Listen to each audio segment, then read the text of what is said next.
Now we are. Now we're live. Let me get rid of that there. Uh, bu- bu- bu- bu- bu. This is how we are on Comic Artist Pro Secrets. It's not necessarily the most organized channel in the world. It's not exactly, an award-winning production. It should be, though. It should be. Hi, everyone. Welcome to Comic Artist Pro Secrets. You're listening to Ethan Van Sciver, 25-year veteran of the comic book industry. Illustrator of Jordan B. Peterson's 12 Rules for Life. What else? 1-year veteran of Comicsgate. And 9-month veteran of YouTube. It's like 9 months at YouTube, and I'm just having a great time. And it's changed your life.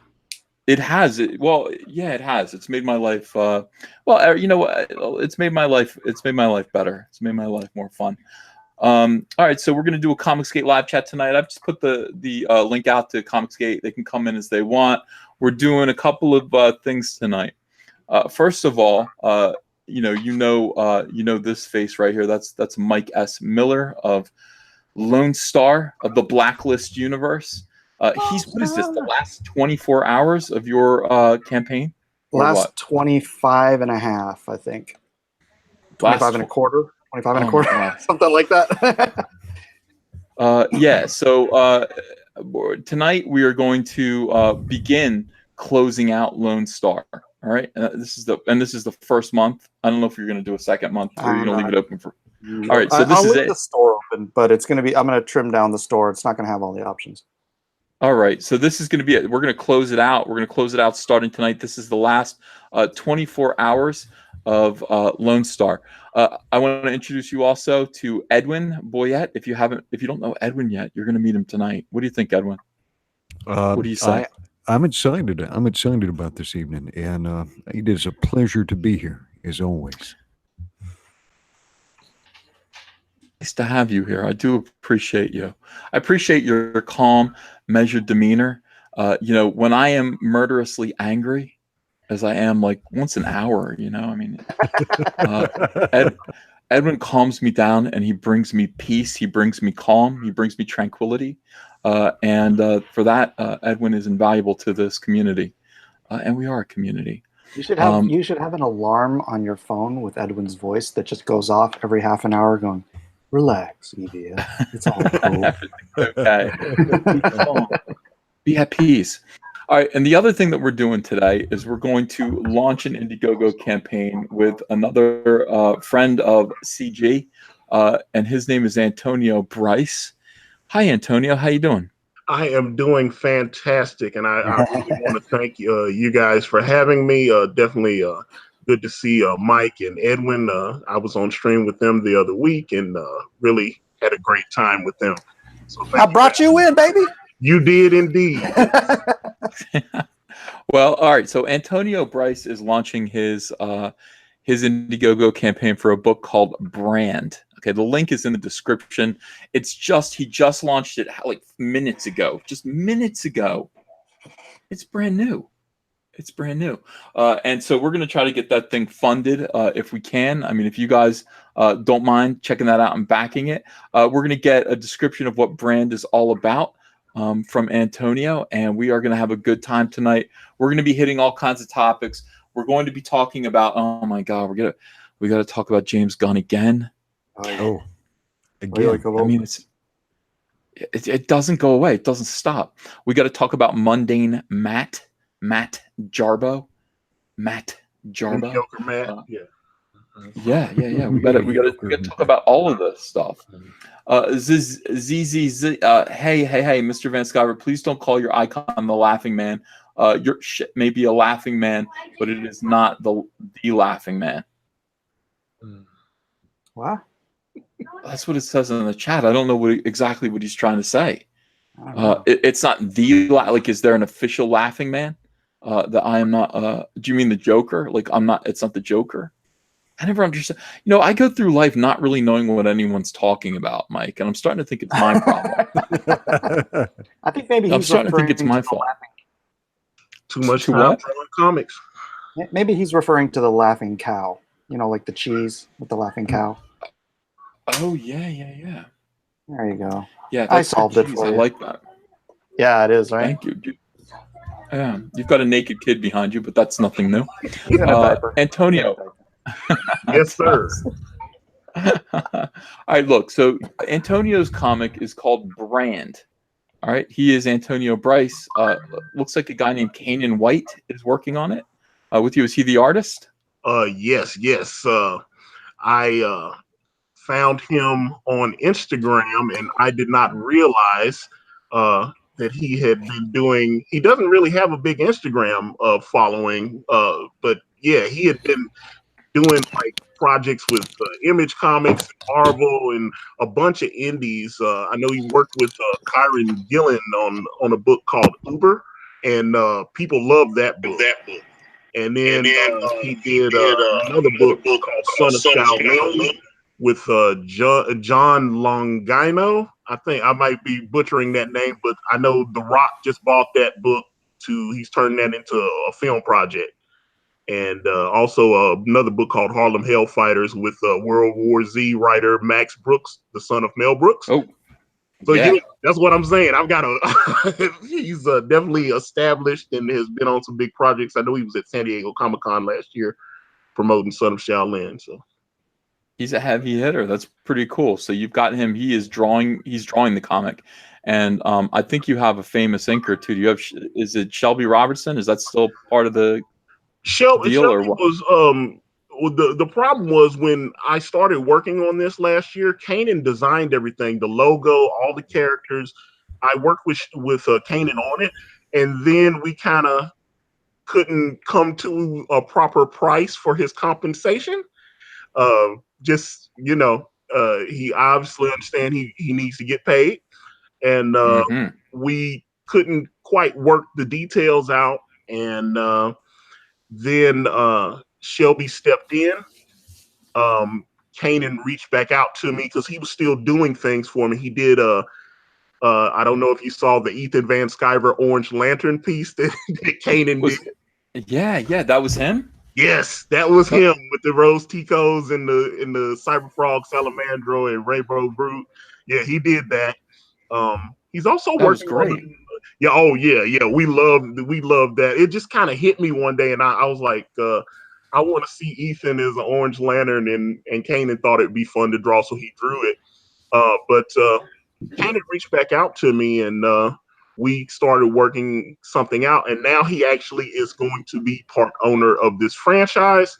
So Shelby stepped aside, and Kanan is back in now that he's actually going to own a piece of it. Oh, that's beautiful, man. That is absolutely beautiful. So you're at 506. Just jumped up to $534 right now. That's pretty great, guys. The link is in the description. Go take a look at Brand. The artwork is incredibly detailed. A lot more detailed than my own, I must say. I don't really understand how somebody could get more detailed than me. I feel like I obsess. But this is really fine stuff. Yeah, Kanan he's an EVS fanboy, and I kind of showed something to Mike about a week ago. It was just a layout, but there's something where we want to celebrate the success of Cyberfrog Blood Honey. And so I have had Kanan work on something, but it's not quite finished yet, but he is working on it. And when it is ready, you will be the first to see it, sir. Now, man, that's exciting. One thing I'm worried about, looking at your icon there, I see you have a demonic hobo Santa Claus, and people might think that that's actually Antonio Bryce.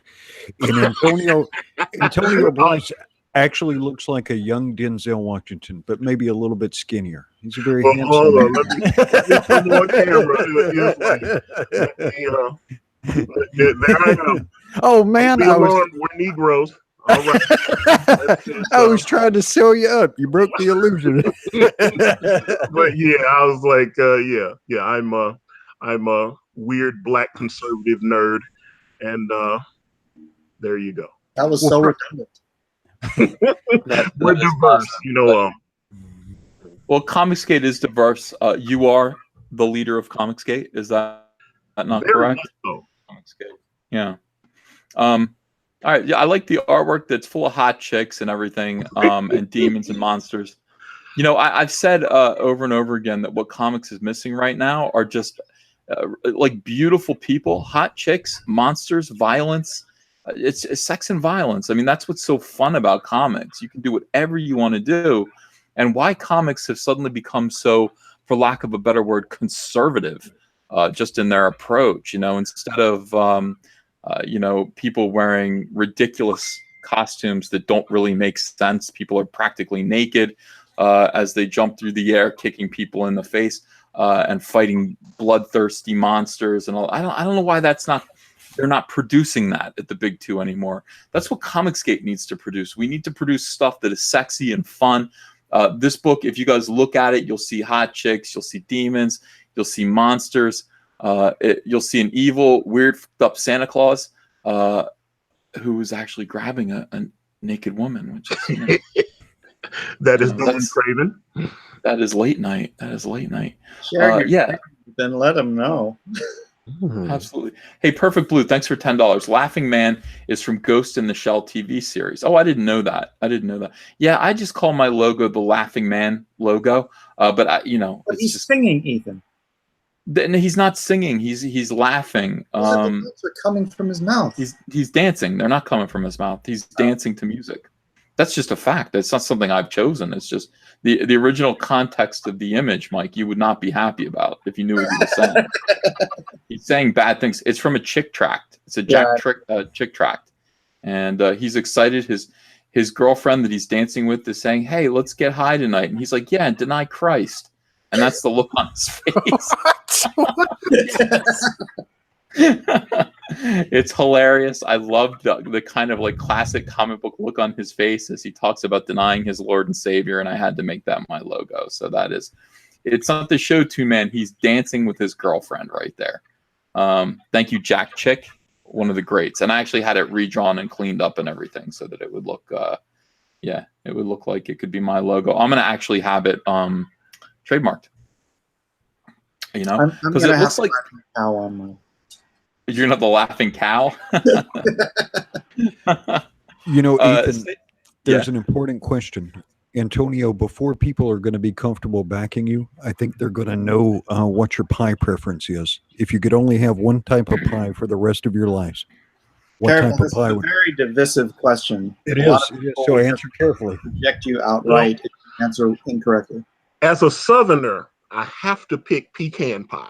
All right, my man. All right. That's my least favorite. It's my least favorite. Wow. What about fudge pie? I like fudge pie also. Yeah, well, look, I'll have a chocolate cream pie. A nice pudding pie is a good thing. It really does have to be some kind of either a cream pie or it has to be a fruit pie, one of the two. But when you get into like molasses and pecan, I'm just like, wow, not if I have my choice, Snake Pliskin, thanks for $1.99. Will there be pie?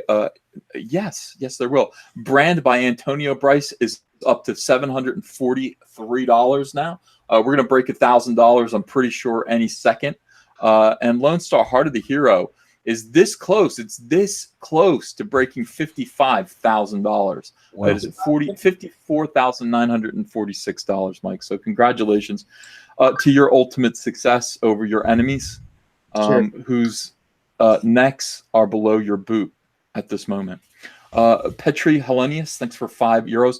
B. Alan Orange did it again. Now, B. Alan Orange is a guy who writes for movieweb.com, and he writes these articles about Star Wars, and all he does every single time is troll Comic Artist Pro Secrets.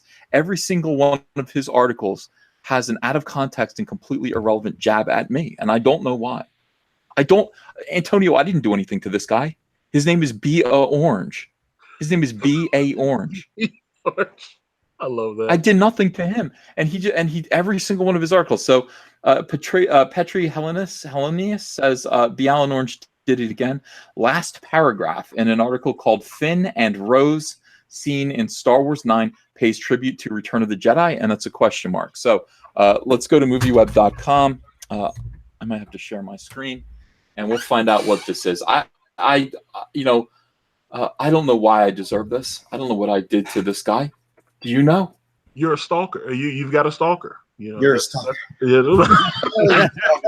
Freudian slip. Yeah. Well, I'm gonna stalk him. I want to find out what his deal is.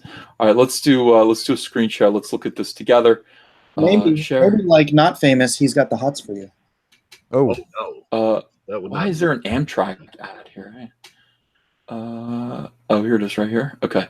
All right. Can you see it now? Can you guys see the screen? I see the Amtrak. Oh, there it is. Okay. All right. Finn and Rose scene in Star Wars 9 pays tribute. Look at him. B.A. Orange. B.A. Orange. B. Allen Orange.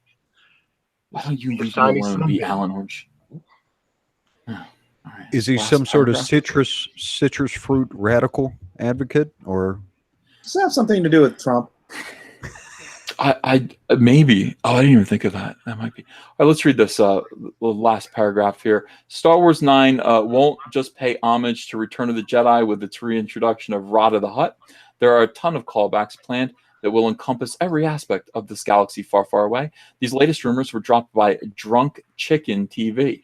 The inclusion of Rada sounds like a real Ryan Johnson idea, and maybe it was. We can only hope that when Finn and Rose visit the giant space slug in his den of scum and villainy, Rose is taken to a dungeon and tickle-tortured by a googly-eyed, rainbow-colored robot frog monster called Etenpi Skyvor. You son of a bitch. Because that's the scene we really want to see. Slave Rose, it's going to be. Tin Pie. Oh, Tin Pie Skyver. See, Tin Pie. Pie is in there. He's busting on the pies now. I just got that. Bastard. Hey, stay watching what you B. do. Allen Orange. You know what? This guy, I don't know what it is with him. I'm starting to think it is some kind of weird crush. You know, but who knows? Let's get rid of that right there. Thank you for letting me know about that. Thank you for letting me know about someone talking smack. I do appreciate it. Antonio, what do you do about guys like that? Well, what I always do when I got haters is I just keep winning. You know, when you win and they keep hating, then there ain't nothing they can do about it. You know what I'm saying? It's like, well, you got the fandom menace behind you, the Legion years. We are all here. Hell yeah. So there's nothing B. Allen Orange can do. And by the way, you do keep winning. You're at $812 right now, raised by 19 backers. Hey, guys in the chat right now, the link for Brand by Antonio Bryce is in the description. You want to go there. You want to back it. You can get a copy of this book. He just opened up his Indiegogo now. He's counting on you guys to help him make his dream come true. It is, you know, it's incumbent on the on this community to make these comic books work, and I hope that you will be good enough to support these comics and support these creators and allow them to put their comic books out for you. Kironis, thanks for $1.99. Ethan, don't say cream pie. Matt may flag you. All right, so this is about Mundane Matt, guys. Mundane Matt, do you know who he is? he's that boring guy? Well, implicit in the name, yes, sir. He is. Yeah. He is a boring guy.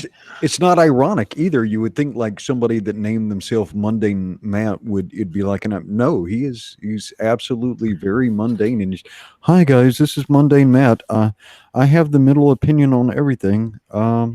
Stuff is nice and yeah. So I can see both sides of this argument. Who wants to listen to somebody talk about how they can see both sides of an argument? How boring is that? You have to understand that part of this is entertainment. A part of this has to be entertainment. Now, Mundane Matt, he doesn't like my Star Wars videos. He doesn't like them. I think it's because he's jealous of them. My Star Wars videos are excellent. They're pointed, they're smart, they're witty. They get right to the point, and they destroy all my detractors. Destroy them. Is it personal? By the way, congratulations. Well, hang on one second. Congratulations, Antonio Bryce. You have broken $1,000. You are $1,016. It's only been a few minutes. This is very exciting. I'm telling you, there's nothing this community can't do. There's nothing Comicsgate can't do for people who want to put out a comic in good faith. They want to. I mean, look, Comicsgate, Antonio, Comicsgate. You know, because you are Comicsgate, but Comicsgate has some rules, and the rules are you treat the fans with respect. You know, talk to them like they're your customers. You know, you listen to them. You never call them Nazis. You never call them names. You don't call them a hate group like some do. You don't do that. You just treat your fans like they're your customers. And do good comics that don't insult them, not full of your own politics, just full of excitement and superhero fun. And for that, they will reward you. Yeah, that's one thing I've been trying to nail since I started all this, because I've said repeatedly, I can't afford not to interact with people. I can't blow people off. I've got to shake every hand, kiss every baby. That's why I always tell everybody my DMs are open on Instagram, Twitter. Hit me up on Facebook. Everywhere is at Akari Press. We're even on Amazon. We're on. You can type in Akari Press on Amazon. We come up. So we're everywhere. And if, you know what I'm saying, anybody sends me a message, I try to respond to it. That's beautiful. That's how you, I mean, putting that kind of time and effort into responding to your fans is going to pay off big dividends. It does take extra work, obviously, but you want to be solicitous of your fans and let them know that you're listening and that you're trying to produce the kind of product that they want to read, and they will throw money at you. They will. Yeah. They're gonna make it rain. So make it rain. They'll make it rain. They'll make it rain. Oh man! All right. Lycan 645, thanks for $4.99. Hail Caesar and his legions. Wondering if we could send some legionnaires over to save Ivan from the 2-part Star Wars nonsense. What is Ivan doing about the 2-part Star Wars You mean Ivan Ortega? What's up with? Is he upset? Well, okay. So here's what I think you're referring to. I think you're referring to Star Wars Episode 9. Which they're now saying is going to be so big and so unwieldy that it's actually going to be Star Wars 9 and 10. That pisses me off if that's true. It's going to be the first non-trilogy. It's going to be 4 movies instead. I just want to get it over with. Yeah, that should be Star Wars cash grab. Yeah. You're not kidding. There's a shirt. yeah. Star Wars cash grab episodes 9 and 10. Yeah, not thrilled about it. And I'm sure Ivan isn't thrilled about it either. By the way, guys, let me just say this before we go any further. I made an announcement earlier. I'm going to be giving away 8 signed copies of the comic book price guide that I did a cover for. What is it called? Diamond's comic book price guide. You know what it's called? What the hell? Why can't I remember anything? Previews? Is it previews? No, it's Overstreet. Yeah, The Overstreet price guide. So I'm going to be giving away 8 signed copies to people in the chat as soon as we hit 72,000 subscribers. I'm at 71,977 right now. So if the moment that we get 23 more subscribers in there, or the moment that we hit 72, I'm going to start picking people from the chat. I'm going to send you over signed copies of the book if you want them. So just to let you know, that is going on. And we'll make that happen. I miss doing giveaways. I kind of like doing giveaways. By the way, congratulations, Mike. You just hit 55,000. Lone Star, Heart of the Hero, $55,041 raised by 1,070 backers. How's it feel? I feel great. I'm a little apprehensive. I floated the idea today of doing a $55,000 stretch goal. I don't know if you saw it on Twitter, where I do an illustration of you licking butter. A lot of people seem to want it. But I'm hesitant. Oh man. Well, I mean, here's the thing about that, and I think I make it clear in the song called "Butter" that I wrote. You're not supposed to know that I do that. The song is a confessional. There is no video evidence that I do it. I'm just telling you that I do. If you draw it, you will spoil the illusion. Nobody really wants to see it. Nobody wants to see me do that. Nobody.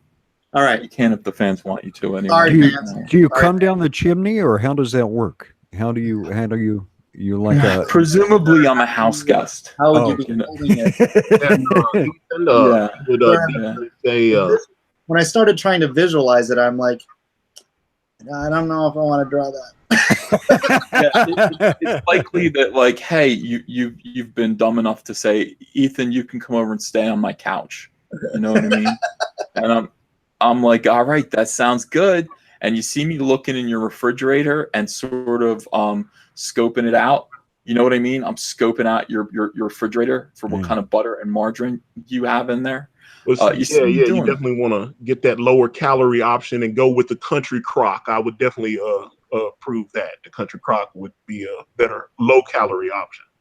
Oh, dude, I'll put my whole face in some country crock. You know what I mean?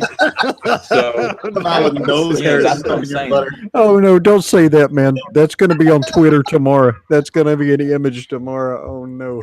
Well, why not? And you know, this is the thing. So that's what the song is about. Like, I'm a house guest. You've trusted me. You've trusted me with the butter in your fridge. You shouldn't have, because I do. I'm sitting there scoping it out, and then when you're asleep, I go in there and I just lick it. And the thing about it is that for the most part, you know, you don't know that I've done it. Yeah. You don't Well, you know heard that it. I've done You heard it here first. You can trust Uncle Ethan with your money and with your woman, but your butter's up for grabs. in trouble. Yeah, shouldn't have trusted. I warned you. You can't say that I didn't warn you. Hey, Justin Panlasigui, thank you for $25. Hail Caesar. Last month, the proud regiments of Gavin McInnes, Deoliction of the North, did battle with the Antifa horde in Portland. They defeated and embarrassed the enemy in hilarious fashion. Now, I heard that. I have not seen the videos yet. Have you guys seen the videos of Antifa being beat up by Gavin McInnes? No, but yeah. I'd love to. Yeah. That sounds like quality entertainment to me. Yeah.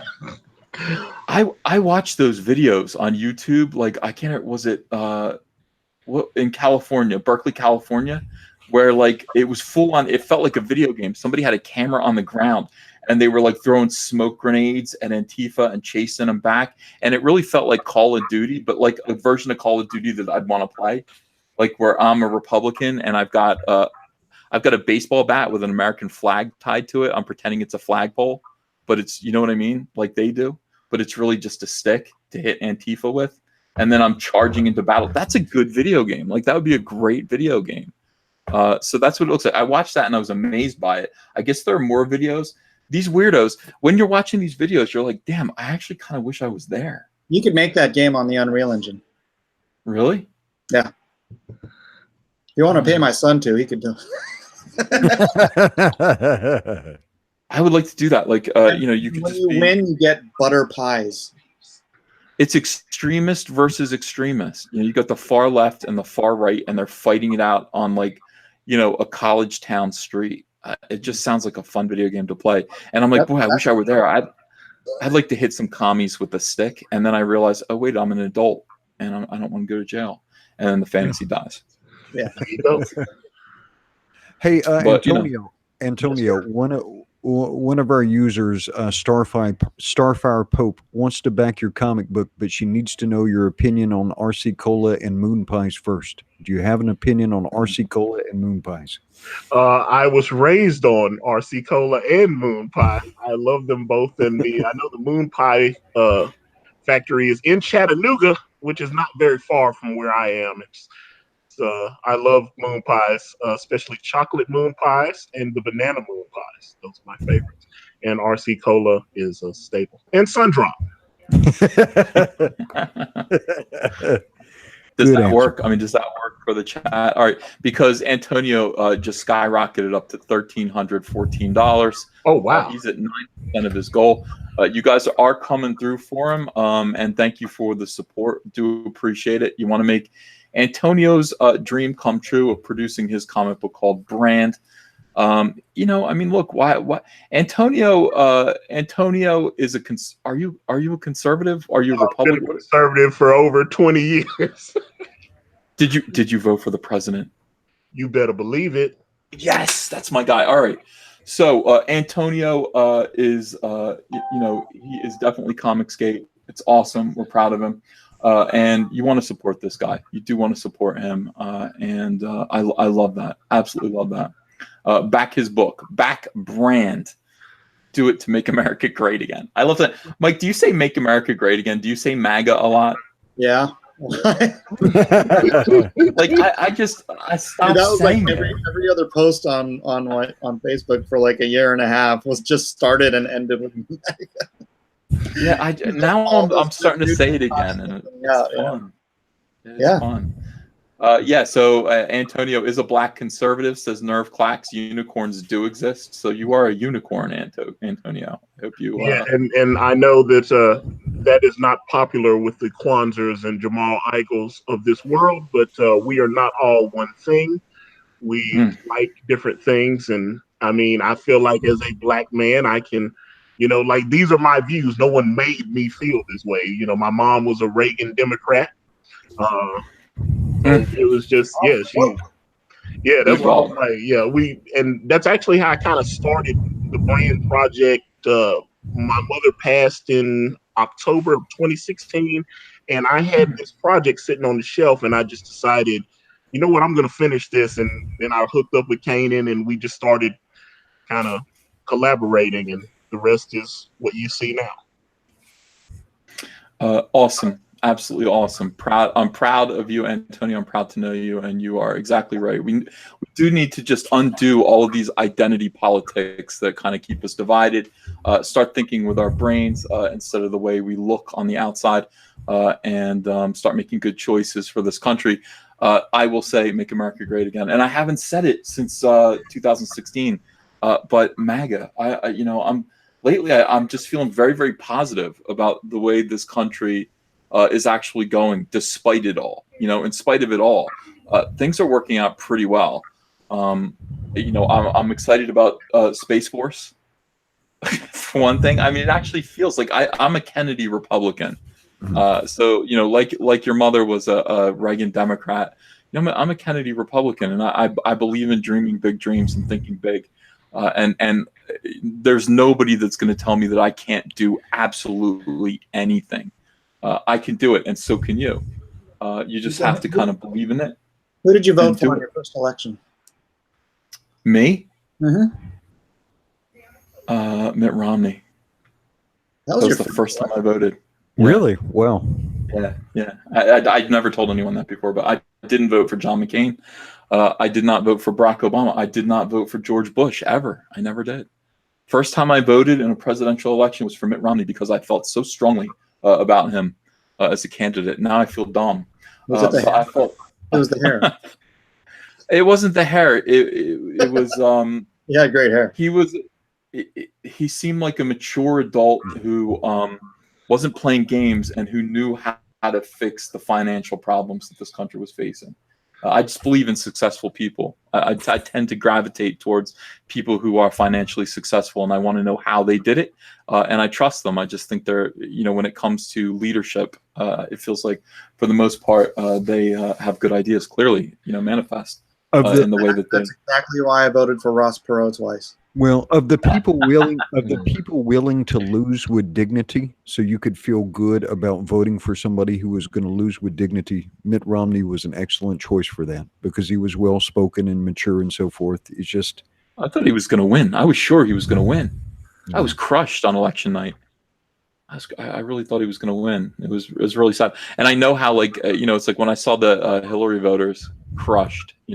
They were sure, they were positive that she was going to win. So I wasn't positive, but I felt pretty good about his chances. And I remember that deep sinking feeling in my stomach, in the pit of my stomach, when the guy I'd voted for lost.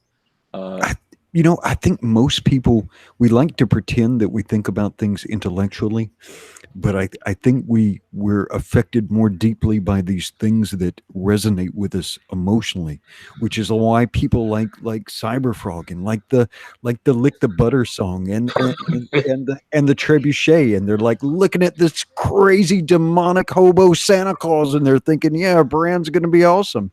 And Lone Star stabbing some zombies. People respond to this emotional stuff. Yeah. In our bitter hearts, when we're trying to think the best of ourselves, we like to think that we carefully reason through all this stuff, but I think we react to things that make us feel. Yeah. I think you're right. I think you're right. All right, so let's look at the chat here. Rookie Critic, thanks for. What did you say? Jude Vanellian says he voted for Ross Perot. He's the reason Clinton won. The reason Clinton won was because not enough people voted for Ross Perot. No, but he did kind of split in there. He kind of split the vote off. A lot of those people voted for Bush. He was ahead. He was ahead. And then the black helicopters came to his house and threatened his daughter. And then he backed out. And when he came back in, it was too late. But He could We have could- won. What are you Maybe we talking- could he was talk not about- ahead of me. We could talk about Woodrow Wilson's policies for about 3 hours. I bet that would sell. That would sell a ton of comic books. Hey, I've waited 30 years to get my Ross Perot, and now I have it. So Rookie critic, thanks for $20. EVS, I declare I shall be the only fan that will never ever poke fun at your pie obsession, your T-Rex XL shirt, your glugliness, and your skin-tight soy yoga pants. Did I miss a meme? Oh yeah, trebuchet panties. Hey Mike, Oh. hey Edwin. What the Rookie critic is back again with another $5 to finish me off. I like some of Matt's videos, but he is very boring, so I turn away and come here instead. Thanks. Charles Cunningham, thanks for $5. B.A. Orange left the secret message telling people to watch you, and now he's making pie jokes. He's clearly a fan. Hi, B.A. Orange. Snake Pliskin, thanks for $1.99. Edwin's beard rules. I told him to grow that. You did. I said, you know, grow it out. I mean, you know, it's cool. Chapter Master Dante, thanks for $5. Damn it, Comicsgate. How is a brother supposed to save for college to buy more comics when you keep starting another Indiegogo? Zamunda forever? I don't know what Zamunda is, but that's cool. Coming to America. Oh, that's coming. Okay, I haven't seen that. I am the movie. Prince of Zamunda. Oh. All right. So Brand is now up to $1,383. If you guys have not yet backed Brand by Antonio Bryce, the link is in the description. Back that comic book. Let's go. Buy a copy of that comic book. Have it coming. It looks great. Super detailed, creepy ass artwork. It looks terrific. I think you're gonna dig it. It looks like it has hot chicks in it and demons. Lone Star Heart of the Heroes at $55,122.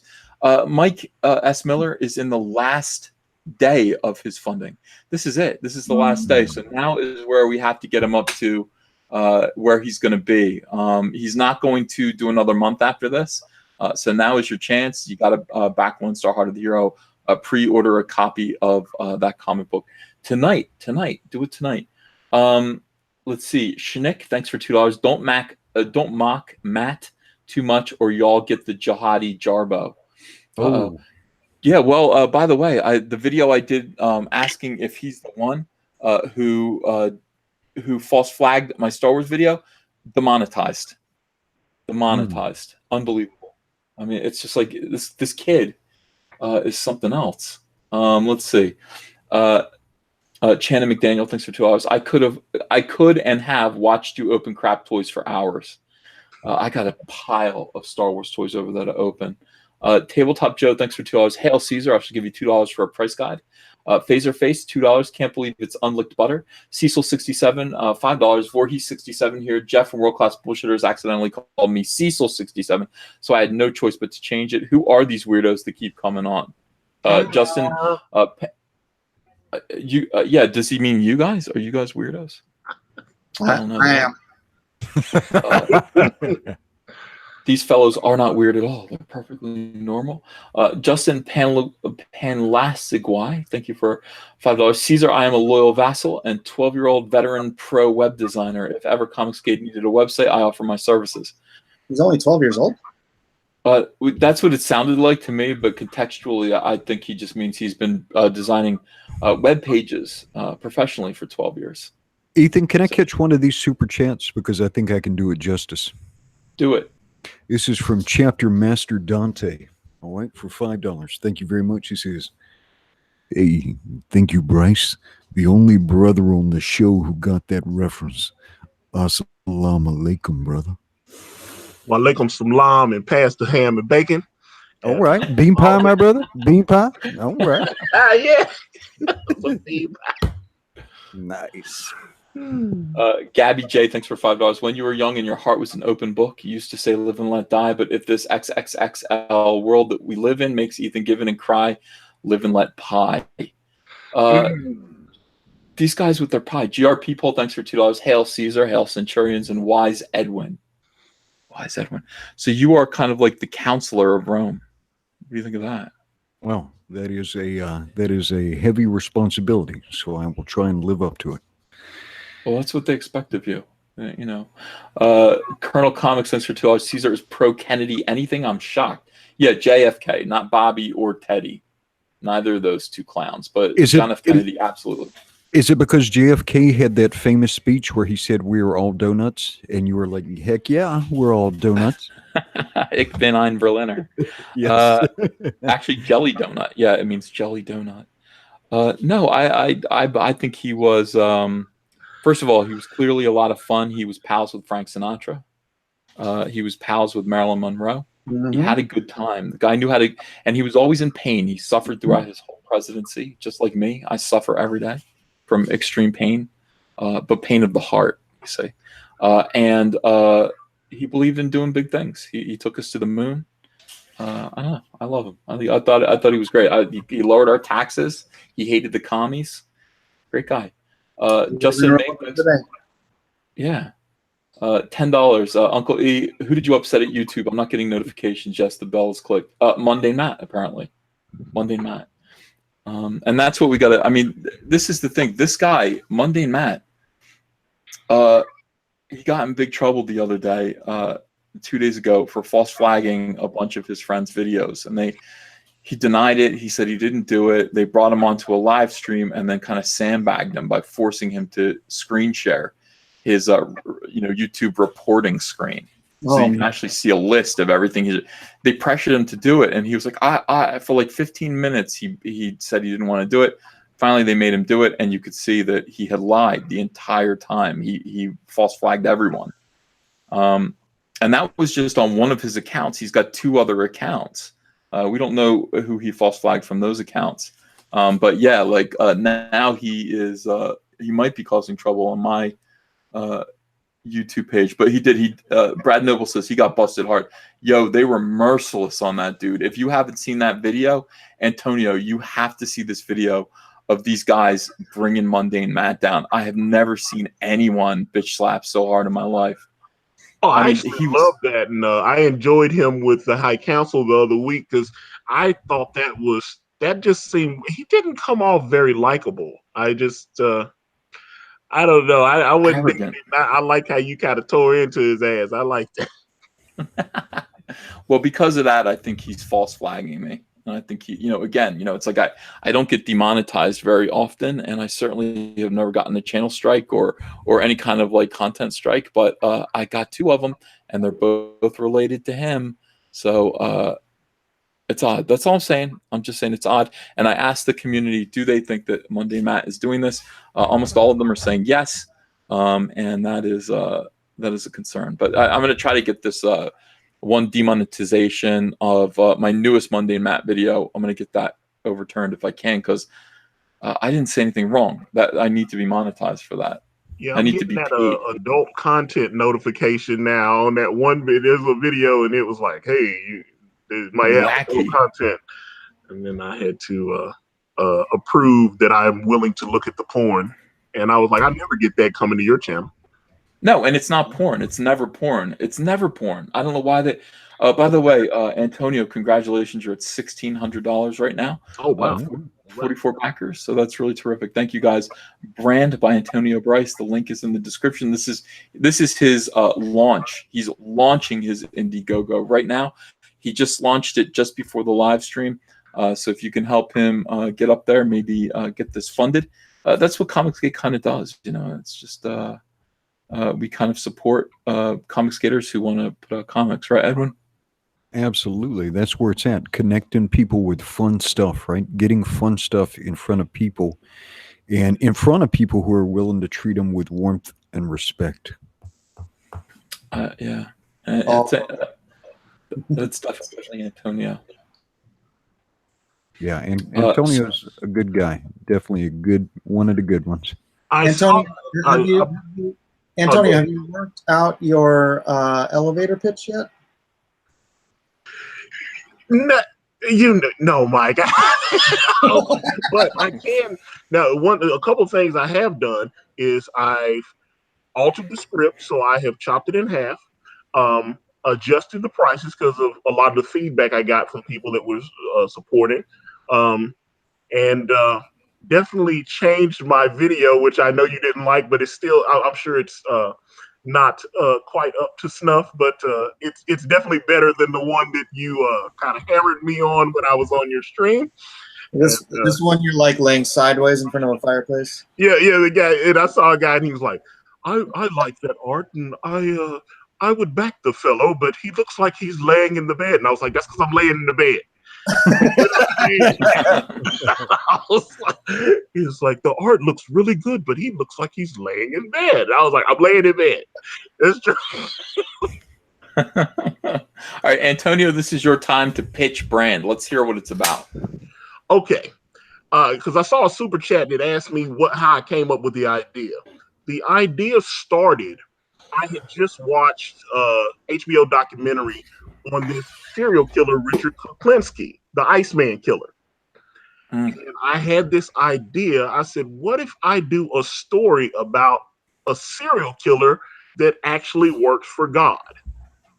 He's actually speaking to God, not a crazy person, someone that God spoke to, and God would send this person out on missions to like hunt child predators or werewolves or whatever, So from there, I started coming up with different ideas. I have a lot of like Japanese anime influences, and that's where the masks come in, where he has this partner, Penance, that's his mask, and then they join together, and he becomes like even more powerful than he already is. So you'll see a lot of that kind of stuff in there, and obviously the beautiful, sexy redhead Dawn Craven, who is his lover and companion and his end all be all.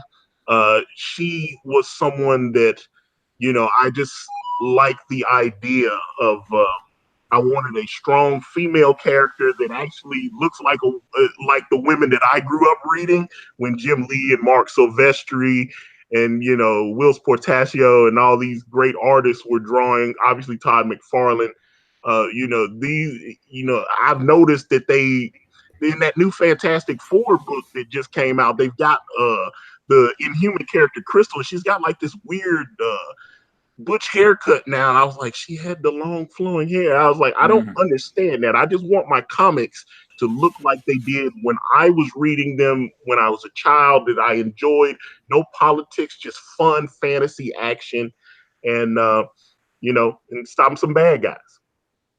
And that's why you're Comicsgate, pretty much. I mean, it's There you go. beautiful. That is the mission statement. That is 500 times better than the last time I asked you. No, Edwin was coaching like after you went off, and then me and Edwin talked for about almost another hour after that. And I mean, he really made me think about this whole thing, a whole nother. It's like a light switch went off, and I really started looking at places where I could like chop and trim stuff down, because there are going to be other stories. So some of this information I can put in other stories, just make it tighter and more concise. And, I like where I'm at now, and Kanan is chomping at the bit to start drawing this thing and just getting it going. And I'm really excited. Let me sell this thing for you. And this was so much fun because I spoke with him for an hour and I started taking notes, and he's telling me about like this immense world he has built. Right. And he was going and going. I was like, oh, wow, man, this is a lot. But then I kept hearing this love story. And I was like, Antonio, this is the note you have to hit. You have to tell people you're writing a love story between this man and this woman that shouldn't happen, and all the repercussions of this love that shouldn't happen, and everything that springs from that. It's a great story. It's going to be a lot of fun. It's going to be a lot of fun. But yeah, keep working the elevator pitch.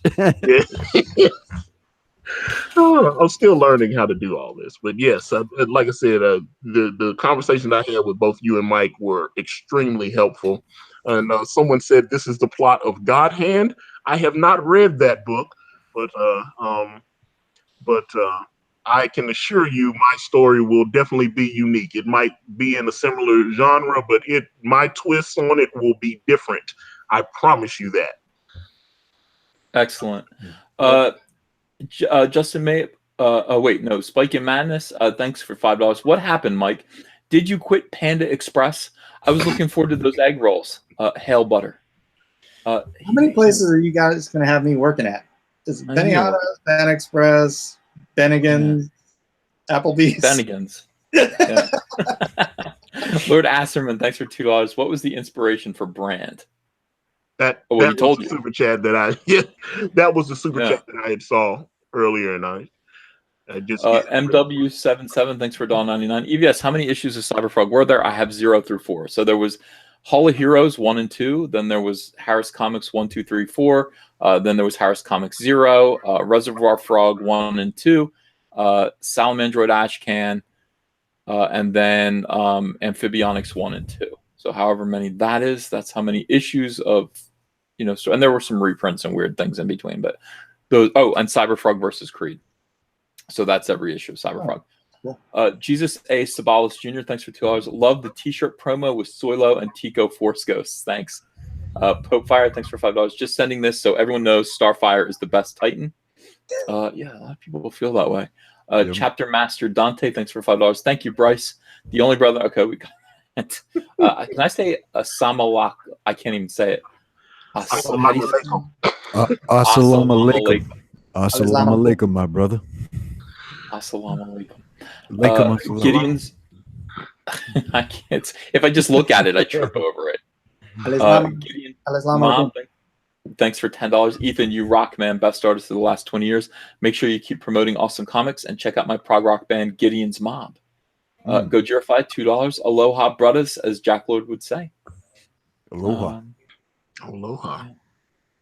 Rookie Critic, thanks for $10. EVS, your words and Daily Grind got me excited for Cyberfrog and Daily Brute, or Rainbow Brute, backed Lone Star and Red Rooster. Never read a comic, though. Can you convince me to go in on another? This is the Rookie Critic. Did you buy Lone Star? You did. Okay, so we got to get you to buy Brand by Antonio Bryce. All right. Here's the thing. If you don't know what he's talking about, when he's talking about the documentary on HBO, I've seen it. I've seen it a bunch of times, man. The Iceman. This was an enormous guy. This guy was like 7 feet tall, big dude who was in love, and he had a nice family at home. They made a movie about him. They made a movie about this guy called The Iceman. But he was one of the best contract killers. Or was that just Marvel? What? Never mind. Okay. He was one of the best contract killers, and he went out during the day, and he killed people for money. He came home, gave his money to his family, his daughters, and was just a perfect family guy. But, I mean, it's like if you saw him in the streets, you'd be like, God, that guy's big. That guy looks scary. But, yeah, he did love his family. He just was an absolutely ice-cold killer who took his job. He told a story about, like, putting a video camera in a small space and like cutting someone and leaving them there for rats to eat. And he just watched the video of the rats eating this person to death. Like, he got really sick, but creative with his methods of killing. Do you remember that, Antonio? And he started, and then he would figured out that if he froze them, they would, it would throw the forensics off. So he would keep people frozen for like 2 or 3 months, and then he'd dump their body somewhere to thaw out, and then they'd be like, "Oh, this person just resurfaced." But he got caught because someone discovered the body before it had fully thawed out, and then they realized, they was like, "Oh, so this guy's been freezing these people, and that's why it's been taking them so long to figure out everything." So. But that's not Brand. Brand is Romeo and Juliet meets Supernatural meets Armageddon / Ragnarok. That is true, but that's where I started. I watched that. I watched the Iceman thing, and I was soaking in the bathtub, and it hit me, and then I started developing it, and then obviously it's not about serial killers anymore. It's sometimes the seed of an idea will grow into a totally different plant. Yeah, that's what I'm saying. So, but that's where it started. The Iceman documentary definitely sparked what you see on the page now. Oh, Ethan, I had a question for you earlier. Do you think Mediocre Matt was flagging your videos? Do you think it's connected to Rose Tico? Do you think maybe that there's some secret, like he's doing some secret Rose Tico cosplay, and maybe when you're going after Star Wars, you're like hitting him in some sort of emotional place, and that's why he's flagging it?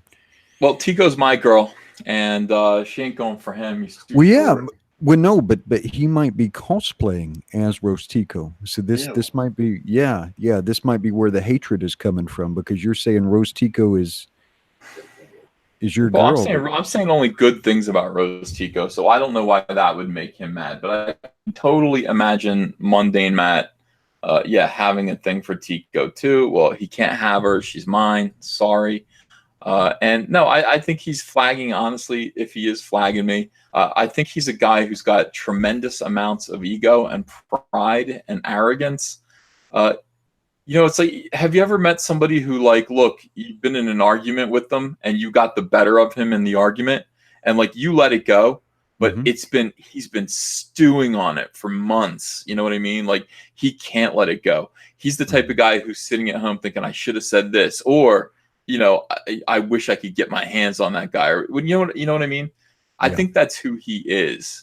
It's like he'll be like, hey, I owe you an apology, and you kind of go, yeah, well, all right, thanks for your apology, I accept your apology. But his pride doesn't allow him to move on, and that's kind of who I think Mundane Matt is, and it's how he demonstrates himself to in his relationships to other people. Were those videos of him saying like horrible racist things? Were those real, or was that something somebody made up? Oh no, he admitted it. So Mundane Matt, back in 2012, he started a YouTube channel. When he started his YouTube channel, he didn't really know what to do, so he thought he was going to be edgy, and so he got a polar bear and named it Polly the Polar Bear. You can find these videos on YouTube; they're shocking. Wow. And he puts on a deep Southern accent. And he goes, hey, this is Polly the Polar Bear. Today's word of the day is, and then he says the N word, and he says it with like that Southern accent that makes the I into kind of an E sort of sound. And he's just like, and it means, and he just goes off about like, it's about black people as this polar bear character. And it's stupid and despicable. And then he comes back with another video and he talks about foreigners. Word of the day is foreigners. I don't know why this idiot didn't delete these videos.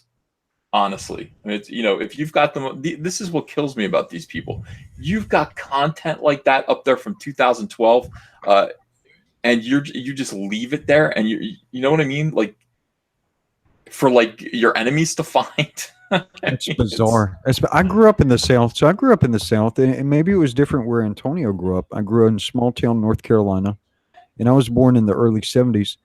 I never heard racist language like in our home and with my friends. There's these stereotypes of Southerners, and I guess it depends where you grew up, but I never heard anybody say that ever out loud. That was bizarre to me.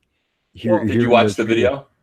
I watched one with the teddy bear. I didn't know if it was real, and that's wow. Mundane Matt is wackadoodle. That is bizarre. You'd think his career would be over, but he doesn't have any shame. Like, I mean, he doesn't have any shame. He's not a normal person. Wow. You can see from his dancing videos.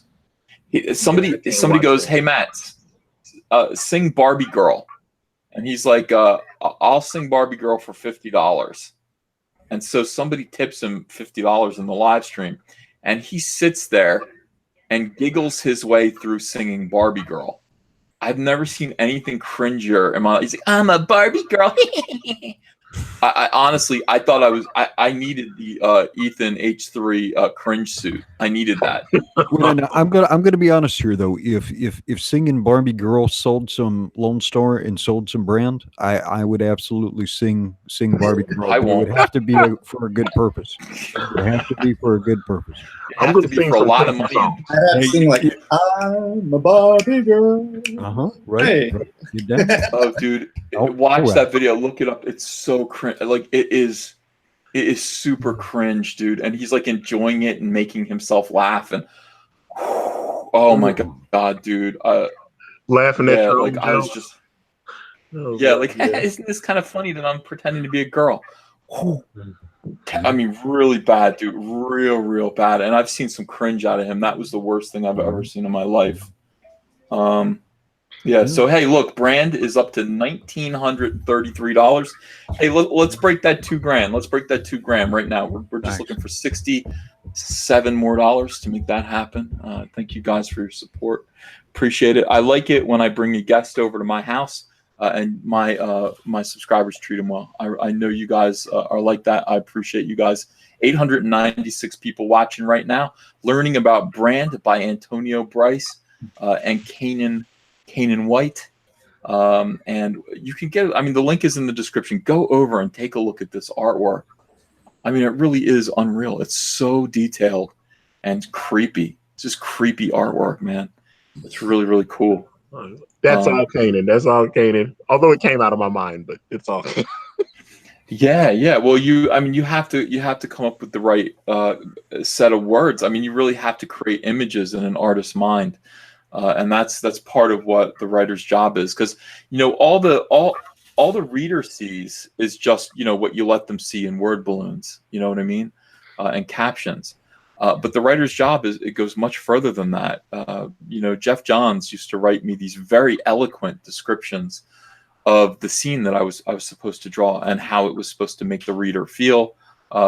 Things that we would see in there, like little extra details. There needs to be layer upon layer upon layer of information in a panel. I've always felt that you have to have sort of the information that hits you right at front. Right at first, that's the foreground, usually the hero punching the villain.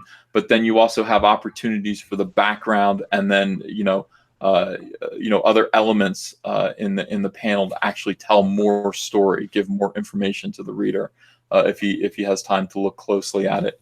That's all a writer's job. I mean, it's and that's one thing I would agree. Mike had suggested that we could get some of Kanan's interior pages in there, and I spoke to Kanan. He shot me over a couple of pages from another project he was working on, and it really is a young lady hunting a werewolf, and I thought it was perfect because right at the beginning of our story there is a werewolf, so it seemed to fit.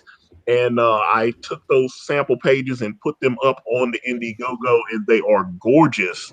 That Kanan just puts his heart and soul into these, and makes beautiful women, and I just love the energy of his art. And, it's excellent. It really is excellent. You're lucky to have him.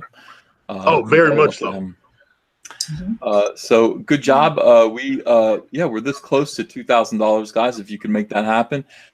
Meanwhile, Mike S. Miller, who moonlights as a comic book artist in between his shifts at the Korean barbecue. He is at $55,183 right now, and this is the last.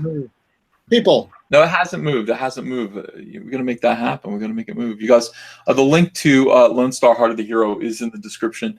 You do want to support that epic first issue of Lone Star. Otherwise, you're going to miss out on the second one. You're going to be like, hey, what happened in the first one?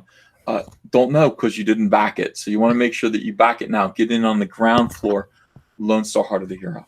Kevin Rose, yes, my kids are Japanese too. They're just half as much Japanese as I am. So they're a quarter. And yes, this little blonde-haired, blue-eyed white kid is Japanese. Awesome. Chapter Master Dante. Gideon's Mob, thank you for $10. Ethan, you rock, man. Best artist of the last 20 years. Make sure you keep promoting awesome comics and check out my prog rock band. Thank you so much. Go Jurify Aloha Brothers, as Jack Lore would say. Wait, did I scroll back? I think you scrolled back. Yeah. Okay. Let's see. Okay, got it. Carlton76, thanks for $2. Hey, Mike, when will the Lone Star T-shirt be available? I'm waiting for him to get back to me. I sent him the artwork. I sent him the sleeve flags.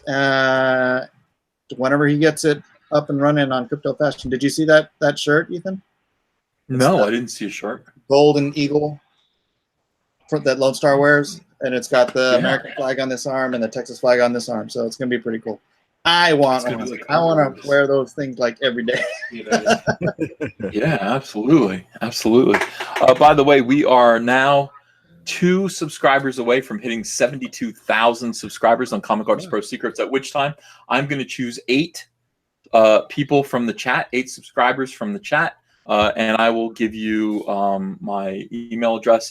You will receive signed autographed copies of Overstreet's fan price guide with a cover by me. So 2 more subscribers, and we're going to do that. I'll just pick 8 of you at random. So as soon as I say go, you guys just put your names up in the chat, and boom. Well, put your name up. If you say me, I want one, or something like that. Say me if you want one, and I will pick the first 8 people to catch my eye to send them one of these books. Appreciate you guys. What's that? John Malin's here. Yes. John Malin, how you doing, my friend? Don't he's in the. Is he my Ethan's flow? Hi, how are you? Hi. Ethan was having a really good flow there, and then boom. Yeah, I know, but Mike's been doing that all night. Mike's rhythm is off tonight. I didn't want to say anything, John, but you know what? I'm going to say something now. There's so much noise here. I keep muting myself. Well, I know. I understand, but you have to. It's like a game of double dutch. You look at what Antonio's doing. Antonio is like, I feel the flow. I know when I come in and talk, and when Antonio talks, everyone's quiet. But my job as the host is to sell your comic books. I mean, that's what I'm doing, and I'm kicking ass too. Well, I am kicking ass because Lone Star Heart of the Hero just jumped up. It's at $55,284 right now. Nice. That is because of the good people of Comicsgate. Antonio is now at 1956. That's the year Elvis hit the airwaves. So that was a good number, Antonio. I'm a big Elvis fan. Congratulations. The Elvis documentary that they did, the little 2-parter on HBO, was actually very good. I was surprised by that. They've been killing it lately. That Andre the Giant one, and that Andre the Giant one was great. It was amazing. I love it. Yeah, it's like they've been doing really good stuff lately. Oh my gosh, we're at 72,002 subscribers. Great, let's go. Let's pick 8 people out of the chat. I'm going to. All right. Well, first I'll pick them, and then I'm going to put my email address down. I think that's the best way to go. John Trotter, you win. Keep them coming. Let's see, John Trotter. So go ahead and get ready to send me an email. Brian the Observer, you win. Brian Childry, you win. Justin Brown, you win. That's 4. Let me pick 4 more. Todd Torino, you win. How come I don't see any girls' names? I'm only picking guys. That's 5. Elric Hyuga, you win. That's 6. 2 more to go. Star Tiger, that's spelled Taiger. Star Tiger, you win. That's 7. So 1 more to go. Let me pick. Let's see. Let me pick dumbest name. Dumbest name, you win. You win. So that's 8. You people who have won, this is my email address. My email address is Ethan, ETHAN 12032 at gmail.com. I'm going to post it. Mods, please repost it. Those of you who won, please send me your mailing address. I'm going to pack these up and send them out bright and early tomorrow. Congratulations, everyone. Thank you so much for your support. And thank you so much. Wow. For 72,000 subscribers, this is absolutely terrific. Another landmark. So appreciate you guys. Wow, the chat's really going.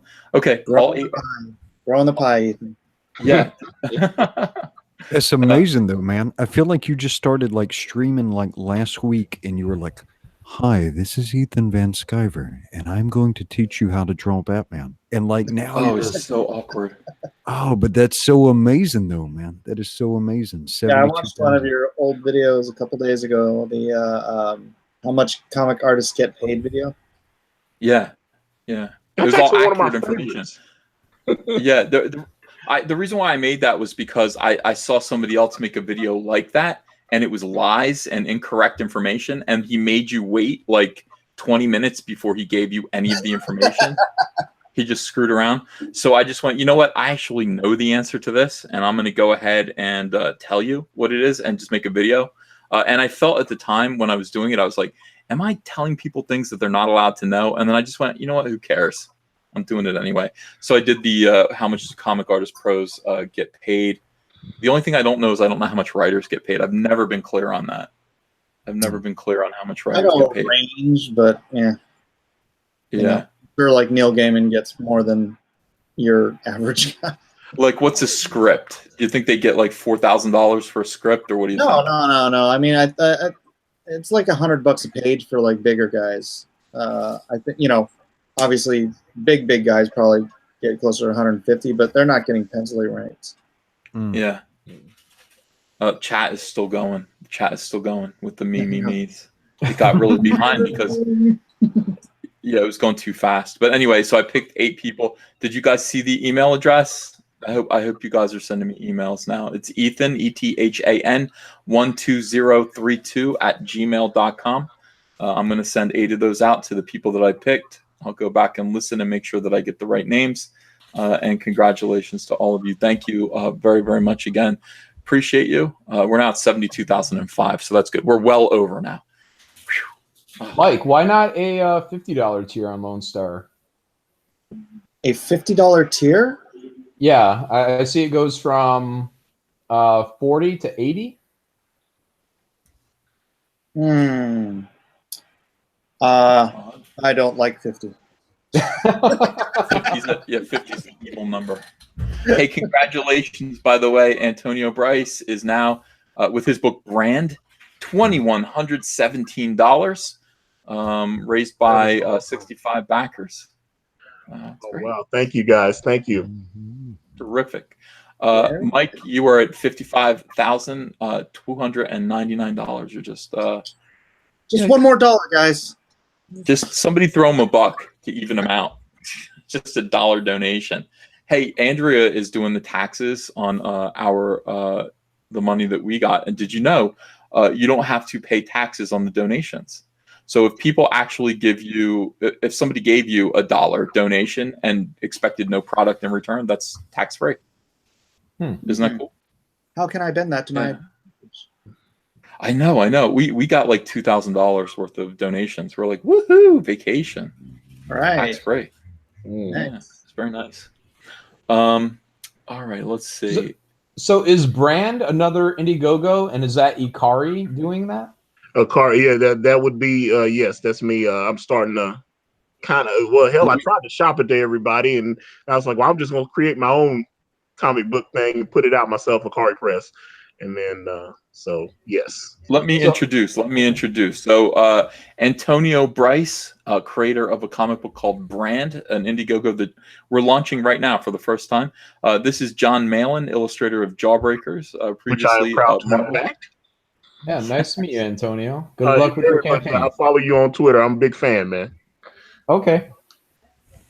Awesome. John Malin, what are you up to? You're doing a new book, aren't you? Your own. Yeah. Before I was on Jawbreakers, I was getting geared back up to finish my Graveyard Shift project. So I'm just going to go ahead and launch that and get it out there. And because the wave 1 of the Indiegogos is wrapping up, so I figured it'd be good to go ahead and get this out there right now and see what I can do with it. I don't expect huge numbers. Because I don't have a huge channel to back it, but I hope people will come through and help out a little bit. And anywhere between, if I can raise 10 to 50 grand, I think it'd be successful. And that'll be in about 2 weeks. Awesome. You're so modest. You're so modest. If you've looked at any of the preview art for that, Malin is drawing these beautiful, sexy people. Oh yeah. So yeah, this book is it's not porn. It's not porn, but it is beautiful, sexy people, and it's going to be a cool project. Yeah, it turns out I dug through my emails to see how far back it goes. We started this in 2010. My co-creator Mark Polton and I. So it goes back. We've had 3 versions of the first 5 pages. And version 1 is terrible, and version 2 became a 6-page preview book that Mark actually dug out of storage, and version 3 is the book. So we're excited. These pages have been sitting for about 3 years because I got hired by Marvel on these pages. So this project went on complete hold while I was doing my Marvel work. Nice. Mm-hmm. Absolutely awesome. I'm proud of you, and it looks good. So I didn't notice you in here because I'm used to seeing your little Spider-Man logo. This girl face that we see now, this is from your new book, Graveyard Shift. Yep, that's one of the characters. She's essentially a stand-in for the Bride of Frankenstein. The whole concept of the book is essentially the Universal monsters if they were the X-Men. So we have stand-ins. So we have a Dracula, we have a Frankenstein, a Bride of Frankenstein. What is in her head is she's actually being shot through the head because they're scientists that were put into their own experiment. So they're not actually ninjas or trained military. So since they have no real skill other than to fire guns, they just absorb the bullets and keep coming at you. So they're undead superheroes. That is rad. Absolutely rad. Awesome. Okay, yeah, I've got a few emails from you guys. All right. Just checking to see if no, I only have one. I only have one. What did your subscribers win here, Ethan? What was the contest? Yeah, the contest was once we get to 72,000 subscribers, I was going to give away these 8 comp copies of the Overstreet fan comic guide, comic book price guide that I did the cover of, and I would sign them and give them away to people. So it's a Is that the one you did a video for a while back where it was like oversized art? Yeah. Oh, okay, cool. Absolutely. Cool.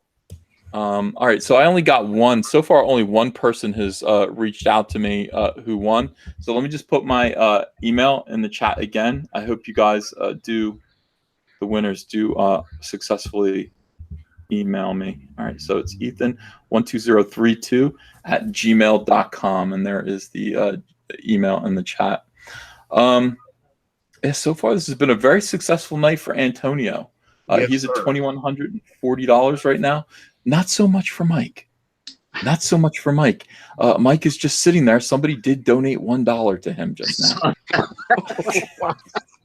I'm getting you tomorrow, Mike. So you definitely got my cash coming. So, well, how about we pitch Lone Star? Go ahead. Let's hear the Lone Star pitch. Okay, Lone Star, Heart of the Hero, is about a Navy fighter pilot from World War II,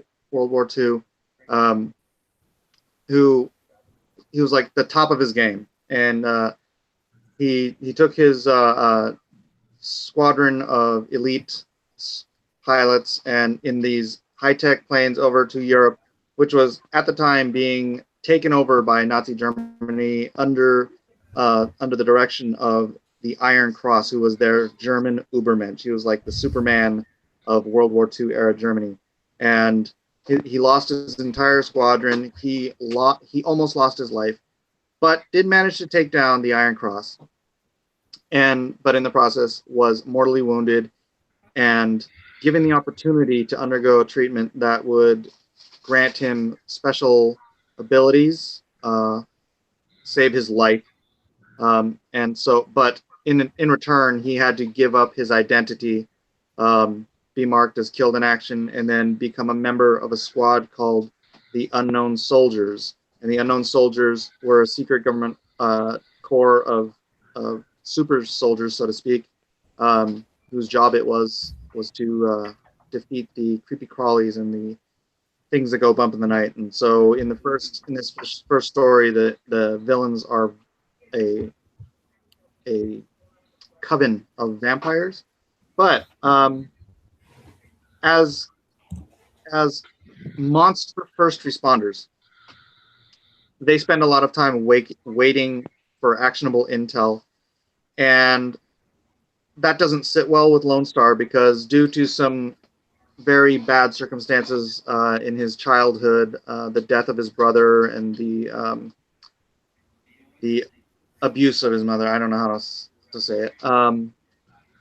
He has this ingrained, innate, and inalienable need to protect the innocent, and so he spends his off hours moonlighting, so to speak, as a vigilante / superhero. He can sense fear, and so when he senses this fear, he hones in on it, but not like a predator. I mean, he senses like a predator, but he hones in on it in order to save the person who is he can tell is in mortal danger. And hijinks ensue. Well, that sounds beautiful. That sounds beautiful. Your pitch wasn't nearly as good as Antonio's. How about if Edwin? Not nearly as good. Edwin is much better at teaching it than I am. No, let me check. Let me just see what basically. Let's see who moved. You got $15. Digital copy. Well, yeah. Well, you got $15 for that. Kind of dog tags with that, aren't you? What's the deal with those? You only get the free dog tags if you buy something that I can ship. So if you get the Lone Star Squadron membership or the digital copy alone, I can't ship anything to you. Therefore, you don't get the dog tags. But everybody else who contributes by this time, roughly tomorrow night, when the 30 days comes to a close, you get the Lone Star Squadron 1st Brigade dog tags, which will give you not only bragging rights that you were here in the beginning, but this is the first comic of the entire Blacklist universe, and I have a number of properties already in stages of development. So down the line, you're going to be able to get like special previews, discounts, different comps. I just want to be able to reward these people who are the first movers in the Blacklist universe in this first 30 days for the rest of time. If this company goes for another 50 years, I want you guys to still be able to get special access to stuff. So Lone Star Squadron, 1st Brigade. So basically the $20 tier and up is you get the dog tag. Is that what it comes down to? That is correct. Awesome. Yeah, I'm definitely going. I'm probably going to be a sucker for the 80. What are you doing with that? They go to the troops? Yeah, so with the 80, you get the first 2 copies, one of each cover signed. And then with the rest of the money, I'm going to go at cost. I'm going to buy as many copies of Lone Star as possible, send them to the USO, and get them out to the troops. So I put down that it's 5 copies or more. In reality, if I can get the print price down to a decent level, it'll probably be between 10 and 20 copies. Yeah, I think I'll be grabbing that 80 tomorrow on your last day. So, I appreciate that, John. Yeah, no problem. I just feel like Mike S. Miller should never ever pitch his own comic again. I really feel at this point that Edwin should do it full time. That's just how I feel. In the meantime, Antonio is slick. He's got his pitch down. I'm very interested in everything that Edwin has to say. Mike, though, it's just like the chat is like, oh, wait a second. Nope. Did you go up again? Hold on a second. Edwin makes everything cinematic. Yeah, Mike just went up again. Mike just sold. He's at 343 now. Okay, Mike. Edwin, can you sell brand? Are you familiar enough with it? Okay, go ahead. Yeah, Oh, whoa. Mike's double dipping on us.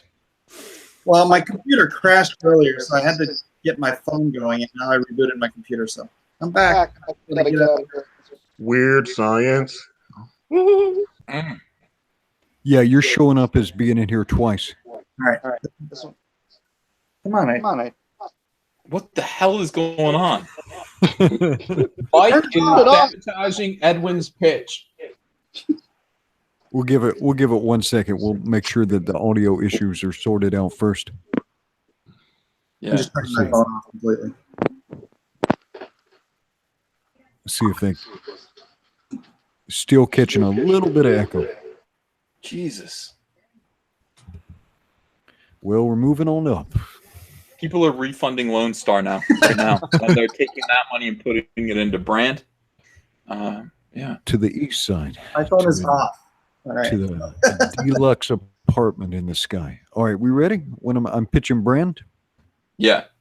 All right, the first thing I'm going to give you is what he actually wrote. All right, and this is straight from the Indiegogo, and then I'm going to expand upon that. And it says, Don Craven is the flawed hero of this first story arc.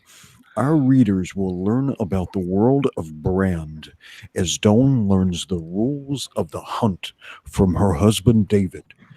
Overall, Brand is about the love story between David and Dawn. I've taken that love and made a compelling story arc. I'm excited to have an industry veteran like Kanan White help craft my story.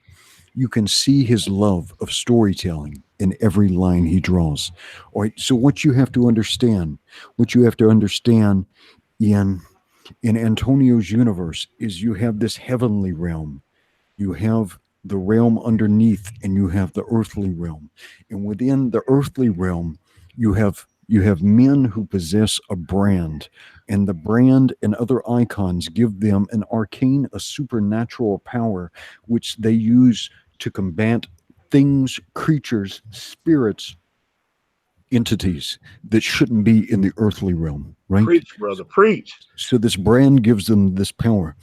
The unfortunate consequence of having a brand is that a brand wearer is never supposed to fall in love with a mortal woman, right? Never supposed to create a child with a mortal woman. David falls in love with Dawn, who is a mortal woman, and this will draw the hate of both heaven and hell as they try and stop the mating, because a child produced from the union of a hunter and a mortal, right? A brand carrier and a mortal will be a being of immense power, which will offset the balance between heaven, hell, and the mortal plane. So this is a love story. This is them on the run, fighting for their lives, fighting for the life and love of their family against both heaven and hell. This is Brand. Man, this is that. Oh man, I need you to record that for me. That was awesome. Oh. Phenomenal job, Edwin. Great job. Very good. Now, why don't you sell Lone Star, because Mike has tuned out. Mike has given up. Mike is mad at me right now. There's a really fantastic page on here too for the brand. I'm looking at it now. There's like this psycho-looking Santa dude fighting another guy. The splash looks great. They're like that's Dark Santana with dragons, and this looks really awesome. Outstanding. Yeah, that's you're talking about the Dark Santana versus Gaiman and Komori and Horus. Santana, that's awesome. Yeah, it's like Dark Santana and Gaiman is one of the other main character, David Craven, Dawn's husband. That's his mentor. That's who trained him from the age of 15, and he has a dragon that he named Komori, and they do beautiful things together. Yeah, it looks great. Thank you. I will pass that along to Kanan. He's a big fan as well. Awesome. All right. I appear to have gotten all of the emails. So, all right. In the chat, just so you guys know. All right. Let me read some of these super chats here. Tim Doyle just hired Matt to be his wife's boy toy, says Midnight Cherry TV. Oh, no. Mundane Matt.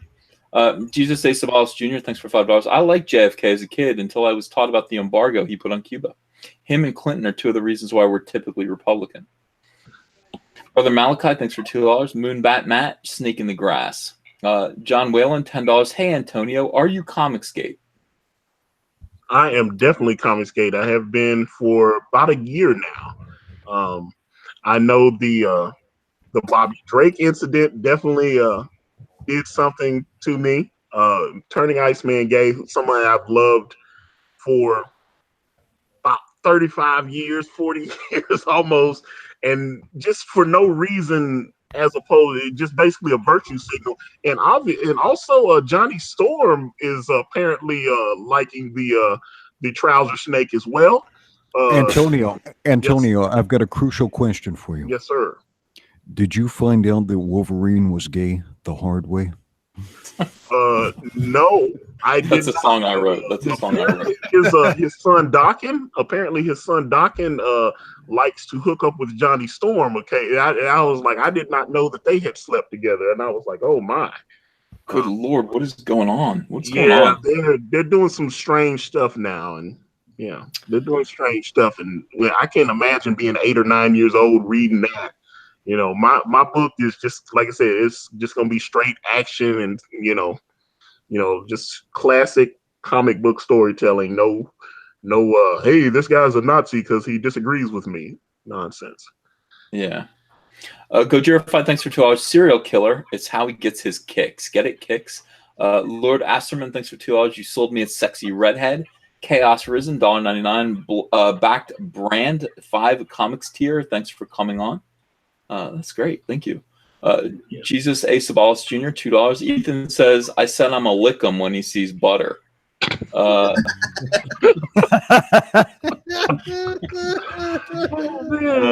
Malachi, thanks for $5. Have we found Kamikaze Pilot Filthy Frank's long lost half brother? Snake Plissken, $1.99. 4 more subs. All right. Chaos Risen, $4.99. Hey Antonio, when you're writing, how do you lay out the story? Some people use sticky notes and some people use apps. Curious on what you do. Okay, big thing is I have a book. I actually have a couple of little notepads with notes. Like whenever I get an idea, I like to at least type it up immediately so that I don't forget it. And then what we're doing specifically for this is Kanan and I are going to use the Marvel method just because I like the way Kanan's mind work. I was trying to write this big, long, drawn-out script, and whenever I give Kanan an idea, he takes it and brings it out to it. Like even like a character like Dark Santana, I had given him basic instructions, and when he brought it back to me, he had put his own little stuff in there, and it just made it even better. So I want that imagination to run wild. I want Kanan to do what he does, and then I want to script around that. Now, is that Kanan the from Uber Cap one? Yes. Oh, he's doing your interiors. He owns part of this book. We cut a deal. He owns. We're doing this together. We're partners now. Yes, he owns. Yes, but he's doing the interiors. He's doing everything. Yes. Oh wow, yeah, dude, he's fantastic. I've known him for a long time. I mean, his art is incredible, and I think he's doing a lot of digital stuff now too. He's doing digital, but he just gave me permission. He's going to craft a few actual physical pages if someone would be kind enough to purchase them. So I am going to add that as a reward if someone would like some of his actual physical art. Obviously, we've got the sketch covers on the page as well, that he's agreed to do 100 blank sketch covers for us. Yeah, that's a seal of quality, man. Kanan White is on there. I'll definitely say, guys, if anyone backs that, it's going to be a fantastic looking book. Absolutely. Yeah, they can see that. It looks good. How did he say he knew me? Because I remember his name. Yeah, when I had mentioned him to me, he said you guys used to post on some forum together. He's like, man, yeah, I know Mike. Me and him used to talk on the forums and stuff. He was posting, and we were both on there together. Like way back when. Yeah. And and another thing, obviously, Kanan. One thing me and him go back and forth on. He is a devout Christian. So sometimes getting him to do some of the, I said, well, I wanted a little bloody. He has a little reservation on that, but even that one piece with Santana and Dawn with the, he cut it back a little bit, but it still turned out to be beautiful. We've got that on T-shirts on Amazon, and it's selling, so people like it. A lot of people are saying that anyone who says that they know Mike, it's because he probably served them at Applebee's. I mean, that's just, I don't see why they're saying that. I don't see why they're saying that, Mike. Not at all, because you are somebody who has raised now $55,635. Let's see where Edwin can get it with his magical tones. Mike, are you mad at me because I made fun of you? I love you, brother. I didn't mean to hurt your feelings. You really, your pitch was good. I can take a raisin. Yeah, Mike. Mike's very upset now. That's one thing that does help in Comicsgate is having a thick skin. Having a thin skin does not help at all. You got to be willing to. Nasser. These guys itch a little bit. These guys crack my nuggets all day long. All they do is call me a fat pie eater. That's all they do. It's like an art form now. Actually, it's kind of nuts. Yeah. Silliness. Definitely have a good sense of humor. That's one thing I've always the ability that you have to laugh at yourself and just have fun with the fans. I'd love to meet you at a con or something. It just seems like really approachable for me. Yeah. Hell yeah. Well, we'll do it sometime. We'll hang out. All right. Let's see. Mule 1066, $5. Thank you. Well, it looks like I get the look from the wife for another Indiegogo charge. Plus, Mike needs at least 15 pieces of flair. Another crack. Do you know what flair is? You have to wear buttons and pins on your Bennigans or on your uniform. It's called flair. Office Space still haunts me, man. Every time I go somewhere, I have the excited person at the cash register. It goes straight to Office Space. Mike's got like I can only see Mike very small. And is he putting on flair? Yeah, he's got a pin. All right, good. You need 14 more, according to this guy. Kiranis, thanks for $1.99. People are unsubbing at Edwin's Matt Tico cosplay talk. Oh no! Don't do that. Yeah, That's yeah. Cobra Viper, thanks for $5. Mike, I thought you worked at Taco Bell. Man, I'm really confused. If not you, who signed my G.I. Joe versus Transformers? Let's see. Professor Geek, thanks for $5. Great stream, but I really didn't need to picture Mundane Matt dressed as Rose Tico. Me either, really, honestly. Sean Sweeney, $5, working on a book now called Oddity. Really want to release it under Comicsgate. XXL shirts will be available. Sean, you don't release it under Comicsgate. You just declare that you align with Comicsgate. Mm-hmm. There's no label. So you just say, I am Comicsgate. I'm the leader of Comicsgate. And my book is called Oddity. And Comicsgate will most likely back you. They'll support you. Inflamed Wood, thanks for $1.99. Backing brand. This is going to be great. Thanks, guys. Thank you very much, Inflamed Wood.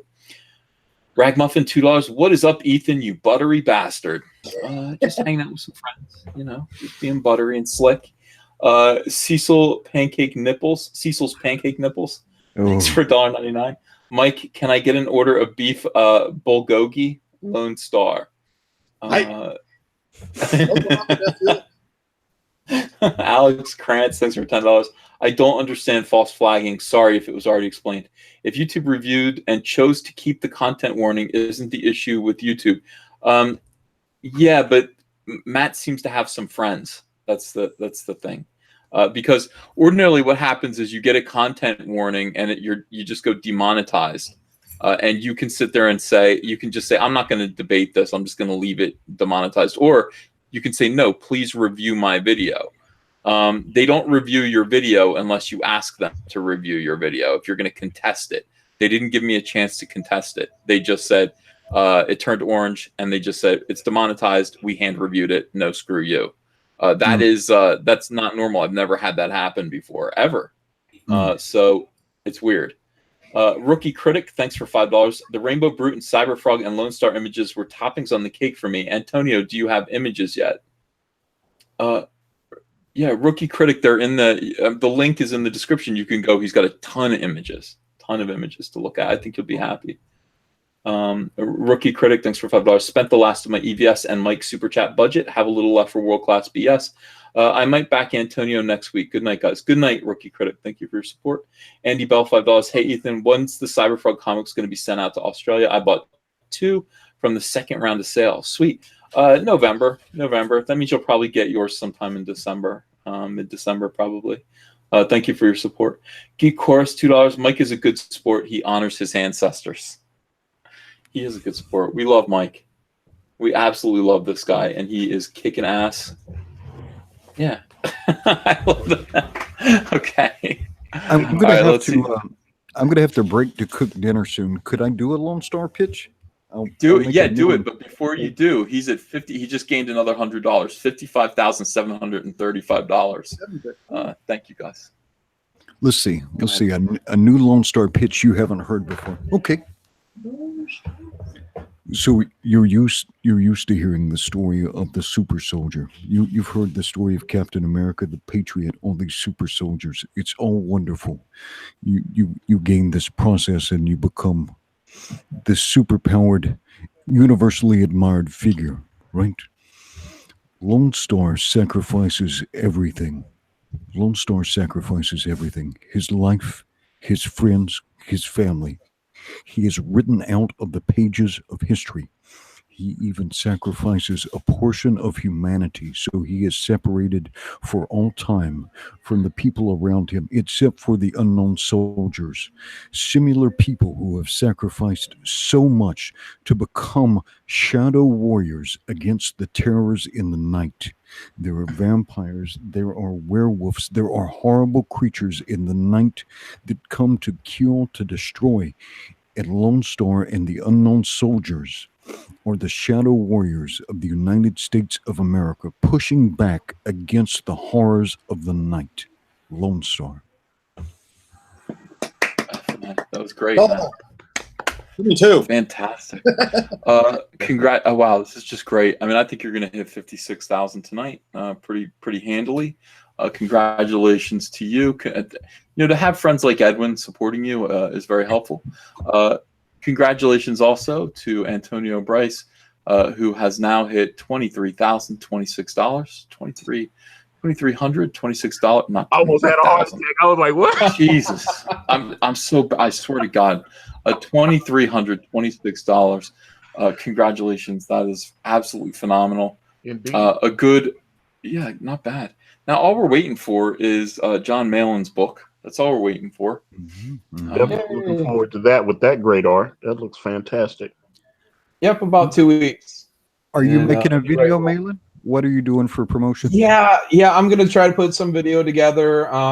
Like I said, I have some commitments I have to take care of, some commissions. I just want to get everything out of the way so I can give this my full attention when I launch, because I'm gonna have to do a lot of YouTube channels, and it'll be real time consuming. And Jawbreakers took so much out of me when we were promoting that for that first 30 days. I know that it can be a real stress. So I just have to get the table clear before I take it on. But yeah, Lone Star, check it out, guys. And Brand looks great. I'm really looking forward to backing both of those projects, guys. All right, thank you. Broccoli Rod says Ethan, and he gives me a number that he wants me to say, because routinely they know I'm bad at saying numbers. So 143,976,123, and I got it perfect. So there you go. Andrew Collins, thanks for 150. Hey, Ethan, wait. So Mundane Flagger has reached even here. Also, does your comic ship to Taiwan? Yes. Last time I supported something, I found out they can't ship to Taiwan. I believe I can, but I mean, my campaign's down. It's done already, so I don't know. I think the other guys might, but I can't. I can't speak for them. I think everybody ships internationally, though. What's so hard about shipping to Taiwan? Do you guys know? No idea. Wait, Ethan, I've got a duck out. Thank you very much for letting me come on again, brother. Later, Edwin. Edwin. Yeah. Aloha. We couldn't do it without you, man. Aloha. Bye-bye. Fantastic. Yeah. So a lot of people are still asking about Mundane Matt. I did a video about it. I don't know. I'm finding that the videos that I'm doing that mention him get demonetized or struck. I think it's weird. I don't know that it's him. It seems like it might be, and that is my concern. You can watch the video that I just put up right now. It's called "Did Mundane Matt False Flag My Star Wars video the other night?" That is the question. I've got 1,114 thumbs up and 27 thumbs down. So that is. Seems to me that most people think that he did. Don't you think, Mike? Oh yeah. Yeah. Space. I mean, I don't know a lot about what's going on with that guy, but sorry. There's going to be a big video by Mr. Medicare tomorrow about it, though. So really? That'll be interesting. Yeah. I'm not overly familiar with the guy, but I just started hearing something about him. Like he was false flagging his own friends because they were criticizing him. Is that essentially what was going on here? That's correct. Yeah. And he was lying about it. He's like, they knew it was him, and he was like, guys, I just don't do that. That's not me. And so they got him into a live stream and basically pressured him to screen share his page, in which it shows the results of all of your reports to Yeah, what YouTube. kind of a person freaking does that? That's the question. So everybody has videos up about it right now. And if you want to see somebody, if you want to be entertained in this kind of a way, if you want to see somebody lie his face off for 1 hour and then get caught, in those series of lies by his friends, all in one video, and see the results of that, feel what that is like, that kind of tension, that's all over YouTube right now. Just look up Mundane Matt False Flagger, and you will find some entertainment. You'll be amused by it, I guess. I don't know. It's sad. I hope he makes things right with God. Andrew Collins, thanks for 150 again. This might be the last time I can super chat. Not sure how much I have in my bank. Don't super chat. You can just ask. Also, 30 NT equals $1, just so you know. Yeah, I know, because the super chats light up a certain color, and that color indicates roughly how much money it is. So it looks like it's about $15 or $10 or something like that. $5. Is it the $5 one? The yellow? Well, Yellow it's is $5. 30 for $1. That's 30 times 5 is 15. $5 make it holler. I get paid to do the wild thing. Yeah. Remember that song? That song was so cool. Yeah, when it Funky came out. Cole Medina. Yeah, all that. Yeah, I love it. I get paid to do the wild thing. That guy had 2 hits, and they were both exactly the same. Funky Comedina and Wild Thing were the same exact song. Same beat, yeah, same, yeah. But then he started acting. He started being on a lot of like movies and TV shows. I started seeing Tone Loc. Yeah, I remember him. He was in a lot of these hood movies. I love hood movies. New Jack. What movies was Tone Loc in? Well, he was in. Let me see. There was a show called Rock on Fox, and he was a gangster on that. He'd be like, Rock would go out to him, Charles S. Dutton, and he would go out to him and say, "Stop selling this poison to our children." And he'd come in, "Yo, man, I could do it if I wanted to." It was like that whole thing. You do his voice perfect. He was in a cartoon. There was some cartoon I saw he did, because he was doing it. Obviously, he's got a great voice, so, man, he'll be in all the little cartoons and everything. So, yeah, he's on IMDb. He's got a nice little resume built up on like voice acting and different things that he's done. That's why I started. All right, let me get some Funky Comedina. How does the song start? Because if I can get the first line, I'll remember the rest of it. It'll all just flow. Chilling by the phone, just looking for some action. But like Mick Jagger said, I can't get no satisfaction. I was like in 8th grade, and that song was like, it was like the coolest song. Like, we used to just walk around, like, that song was great. And the other one was like Supersonic. And I actually saw them, JJ Fad. JJ Fad, yeah. Oh my God, you really do know your hip hop. You know, I started watching the channel, and you used to have that one song, in the ATL. That's my homeboys. And you watch Cyber Frog doing the little, he's doing the running man, and I would love that. I was like, man, I love that. When you first started. Yeah, I know. I get a lot of flack for it, but early hip hop is great, and then I do. I love all kinds of music. I really do. Except for country. I can't do country. I try, but I can't get into it. Oh no, hold on. I'm about to make you a country fan right now, Ethan. You ready for it? You ready? Yeah. All right, here we go. Let's go to Lukenbach, Texas. Waylon, Willie, and the boy. No, it's got to be Johnny Cash. Like, I could do Johnny Cash, but most of that stuff, I'm just like, I don't get it. I don't get country. But you have to have a truck. You have to have your buddies. You have to have a girlfriend that wears ripped up jeans. What? Garth Brooks. No love for Garth? I seen him. I went to his concert. Did you see his Facebook video? When Garth Brooks recently just signed up for Facebook, and he had like he only did one video. He acted like, hey, and he made an introduction to my Facebook page video, and it is the weirdest, cringiest thing I've ever seen in my life.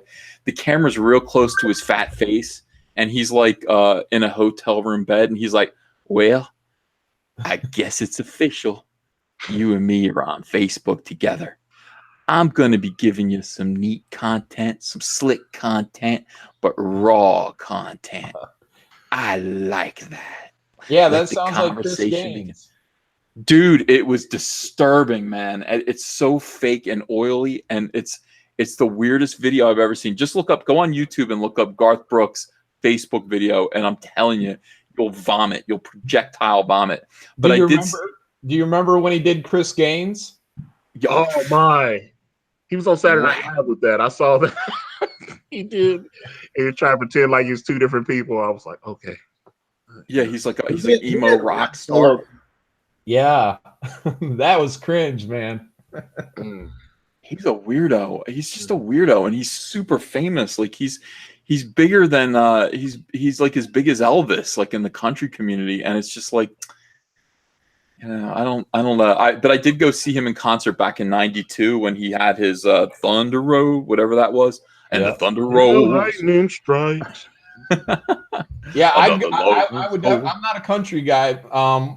In the long run, but if I had an opportunity to go to a Garth Brooks concert, I'd go to that. Yeah. What Garth Brooks song do you like? Oh, like all his hits, man. I mean, you know, I just casually like him. I don't own any Garth Brooks albums or anything like that, but I like The Dance. Yeah. And now I'm glad I didn't know. Oh, you're gonna make it all would end. The way it all would go. Our lives are better left to chance. I could have made the pain. Friends in Low Places. I mean, that's classic. I've never been in a bar around here where they don't throw Low Places on. It's like Low Places in the bar when everybody getting drunk is always gonna get sung by like 80 people. Yeah. All right, give it to me. Blame it on my roots. I showed up in boots, ruining your black tie affair. The last one to know. The last one, though, you'd see there. Ethan, you're ruining the flow. You're ruining the flow. I'm trying to sing with him. There might be a delay. Yeah, you're off by like 3 seconds. Yeah, because I was sitting there going, why is he coming in late? Yeah. I was like, I keep going. No, give me the whole opening. And I saw the surprise. And the tears in her eyes as I drink that glass of champagne. And then something. And I toasted you, say, honey, we may be through, but you'll never hear me complain. 'Cause I like friends in low places where the whiskey drowns and the beer chases my blues away. Right. I would sing with you, Antonio, but I have zero voice. So, but yeah, man, that's classic. But yeah, most country, I really don't have time for most country. But even though I know Garth is like time to stop. I was like, I like to a little like Josh. You know what the thing about Garth Brooks is, like, Christians used to love Garth Brooks, and then I remember seeing something where he cheated on his wife all through the early 90s. And like they did an interview with him that the outraged women. He said, I don't know if cheating on your wife will make every woman into a sexual dynamo, but it sure worked for mine. And I was like, damn, what an asshole. It was like a shocking quote from Garth Brooks. Yeah. Cheating works. He's still married to Trisha Yearwood now, I think, though. They're both on their like second or third marriages. So. Yeah, I think that's who he was cheating with or something like that. Why do I know this? Yeah, it was like, they were both married to other people. And everyone's saying shut your pie hole. People are saying Cecil needs to interject. Everyone, Ethan, your NWA intro got me back into rap, LOL. Yeah, I love NWA. Yeah, so do I. Comicsgate. NWA is great. Specifically Dr. Dre. I love Dr. No Dre. way. What? Huh? Are you fucking serious? Mm. Who? You. You know who else about what? loves NWA? Lone Star.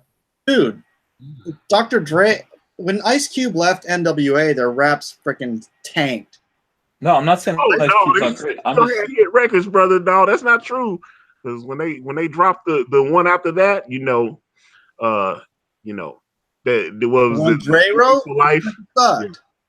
No, as long as they still had Easy and that Dre production and MC Ren, they was killing. Dude, Cube's writing was way better than Dre's ever was. Dre's a great producer. Dre didn't write anything. Dre's a great producer, but he ain't a good freaking writer. Everything Mike is was taking written this by personally. everything was written by by MC Ren and Ice Cube. They were the ones writing all the records. You know, even Easy even said it. Ice Cube writes the rhymes that I say. Yep. You know, he rapped that. I was like, wait a minute. That's he actually put that out on the radio, but that was a great record though. Easy Does It by Eazy-E. I love it, man, all that stuff. I love that. Anything. And then the Chronic came out with Dr. Dre. That's still like top 5 album for me. of all time. Yeah. Oh yeah, love that. I've seen Snoop in concert with 50 Cent. It was amazing. Yeah, but Really? Cube. Yeah. They were down here at NWA. You can tell who the freaking writer was in that band. You know, it's like, yeah. So yeah, I saw, was it Snoop Dogg, Easy? It was like Snoop Dogg, Dr. Dre. I mean, not Snoop Dogg. Snoop Dogg, Busta Rhymes, Bone Crusher, Fabulous, and 50 Cent's the headliner with Chingy. And that was it was the Rock the Mic tour. And Jay-Z was supposed to be there and he canceled. He didn't come. But I saw Jay-Z twice too.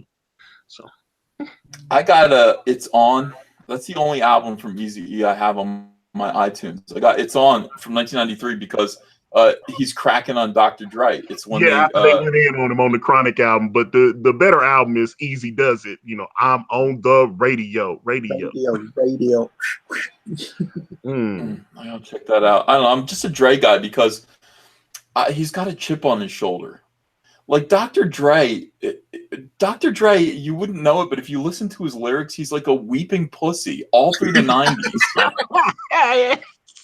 He's constantly crying about how he's like, y'all are the reason Dre ain't getting no sleep. So fuck y'all. All y'all don't like me, blow me. It's like, what are you crying about? Like, what are you talking about? Y'all will keep coming up to me and turn me back to the old me. Yeah, he's crying. I'm like, so what? You don't like that people don't like you? Like, how is that a rap, dude? How, you know? It's so, but at least he's like so honest about it. You know, it's just like he's like he started this gangster shit. Even that song, I started this gangster shit. That's him just saying, you guys don't appreciate me enough. You know, it's just constant bitching. Terrible writer. No, he's a great businessman and he's a great producer, and you know that's enough.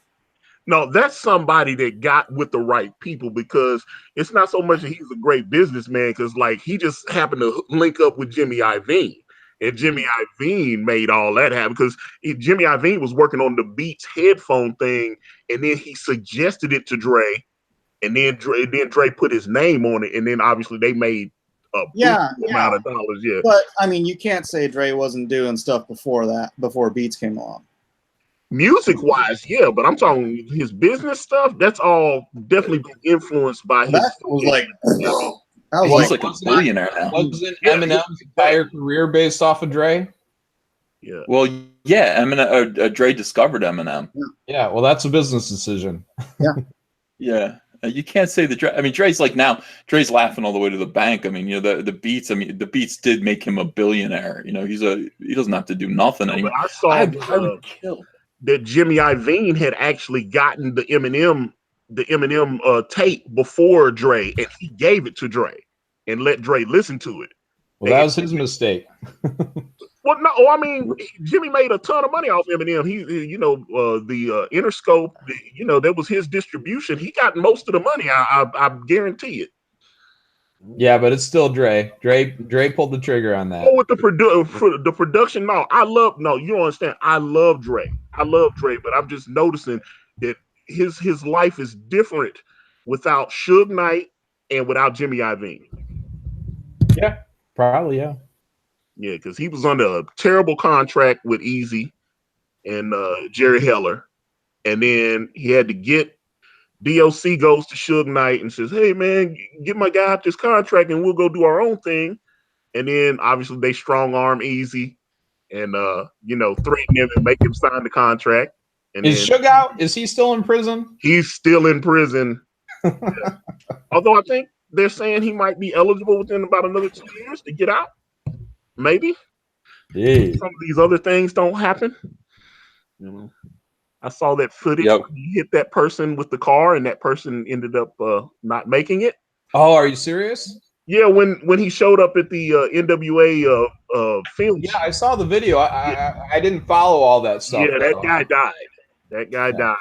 And, oh man. Yeah, so that's one of the but it was an accident though. So trying to finagle it, but yeah, he might end up still having to stay in there for a minute. Yeah, they're trying to jump him or something, right? Yeah, he thought it was a setup, so he tried to peel out, and then the guy was behind Pam, and he hit him, and he rolled off. It's horrible. Yeah. Welcome back, Edwin. Hey, well, I was trying to cook dinner. Cook dinner, and then I heard trash talking about Eazy-E. So I've got 4 lines for you. Can I give you the 4 lines so I can go back to cooking dinner? Okay. Yeah, go ahead. Yeah, because the boys in the hood are always hard. You come talking that trash, we'll pull your card. Knowing nothing in life but to be legit. Don't quote me, boy, because I ain't said shit. Eazy-E. I love it. Eazy-E. That's all. I'm out. I'm out. Yeah, but that was written by Ice Cube. Wrote every word Edwin just said. Ice Cube wrote it. Yeah. Cube, man. Yeah. I saw Ice Cube in concert. Did you really? It's probably like my only rap that I've ever been to, actually. Yeah, it was a Family Values tour back in the mid 90s when Limp Bizkit was just coming out. It was Limp Bizkit, Rammstein. Yeah, Rammstein, Ice Cube, and Korn. Let's see. I saw, what was it? I saw Hoobastank, Story of the Year, and was it POD? POD, yeah, right? Yeah, I saw them. Yeah, we are. Yeah, the youth of the nation. Yeah, they were big for a minute. Yeah, and they're from San Diego. I know people that. And Lincoln Park too. I saw they came to Nashville, and it was. So rest in peace to Chester Bennington. I was like, yeah, but that was their very first concert in Nashville, and I went to Bridgestone and saw them. It was amazing. So yeah. Yeah, and he committed suicide, and I just heard that Margot Kidder, they said, is now deemed suicide. Yeah, it's these. Yeah, I don't need depression is terrible.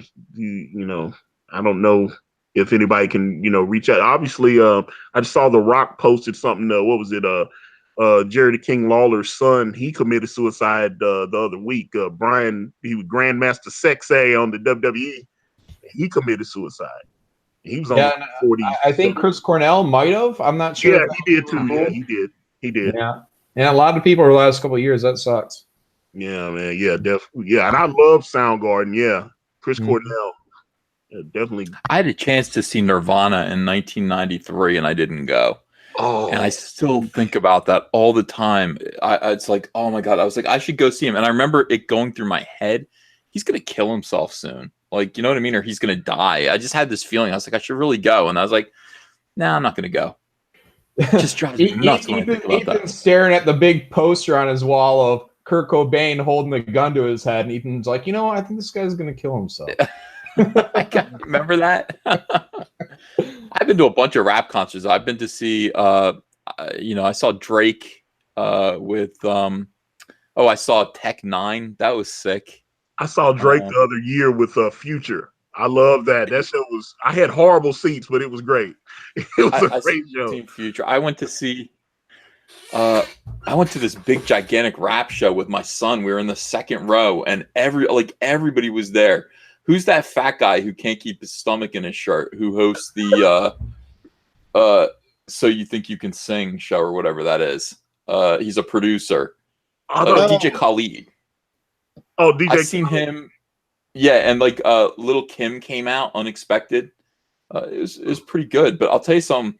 We were standing next to these two dudes, right? And they were like standing on their chair through the whole thing. And this gay guy, 2 rows behind us, was arguing with this girl. And they were fighting. And I never seen anything like this at a concert before. We're like shoulder to shoulder. And this gay guy was like, and they wouldn't shut up. So these 2 black dudes that were next to us jumped over the whole row and whacked this gay guy and the girl and knocked him out. 4th row. Knocked him out, and then they just came back and stood next to me. That's one thing I will say from when I went to see John Mayer and Maroon 5 and like the Linkin Park concert. When you go to those concerts, they just kind of whoop whoop. All right, you can go in.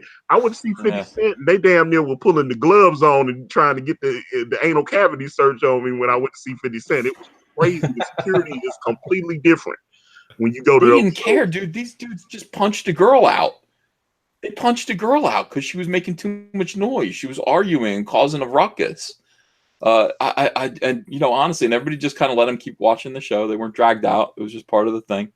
I was there with Hunter. I was like, oh man. I was like, don't, like, if there's a fight, if there's a big fight, we're in the second row, shoulder to shoulder with like a just crowd of people. Like, if people start throwing hands, how am I going to get my kid out of here? Like, but it was nothing. Order was maintained.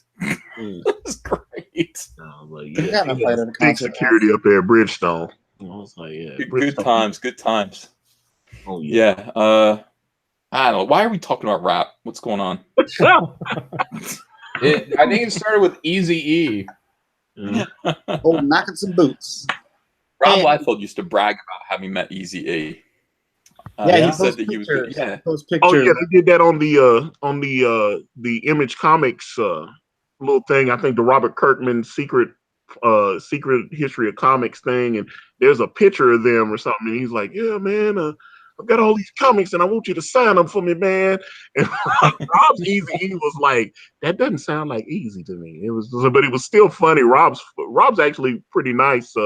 He's Kanan did a cover for him last year, and I posted it on the Card Press Instagram, and he came on and he was real nice about it because it was, I think, Youngblood #1 variant that Kanan White did is gorgeous, by the way.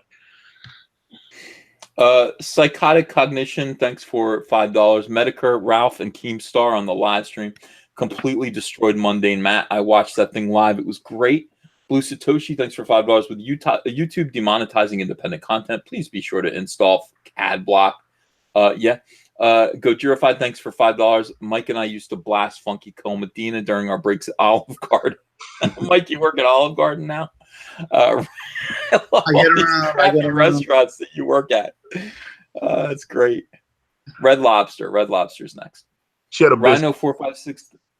$2. All Centurions, fall on your swords now. Joe Maroney, thanks for $2. Ghost Riders in the Sky, enough said. Emery Calme, thanks for $2. 8.25 peach pie today and thought of Ethan. Spike and Madness, $2. Antonio, please sing Never Gonna Give Me Up. Hold up. Never Gonna Give Me Up with that's not even a real song. It's Never Gonna Give You Up. No, you'd say, yeah, that's what I'm about to say about I'm never gonna give you up.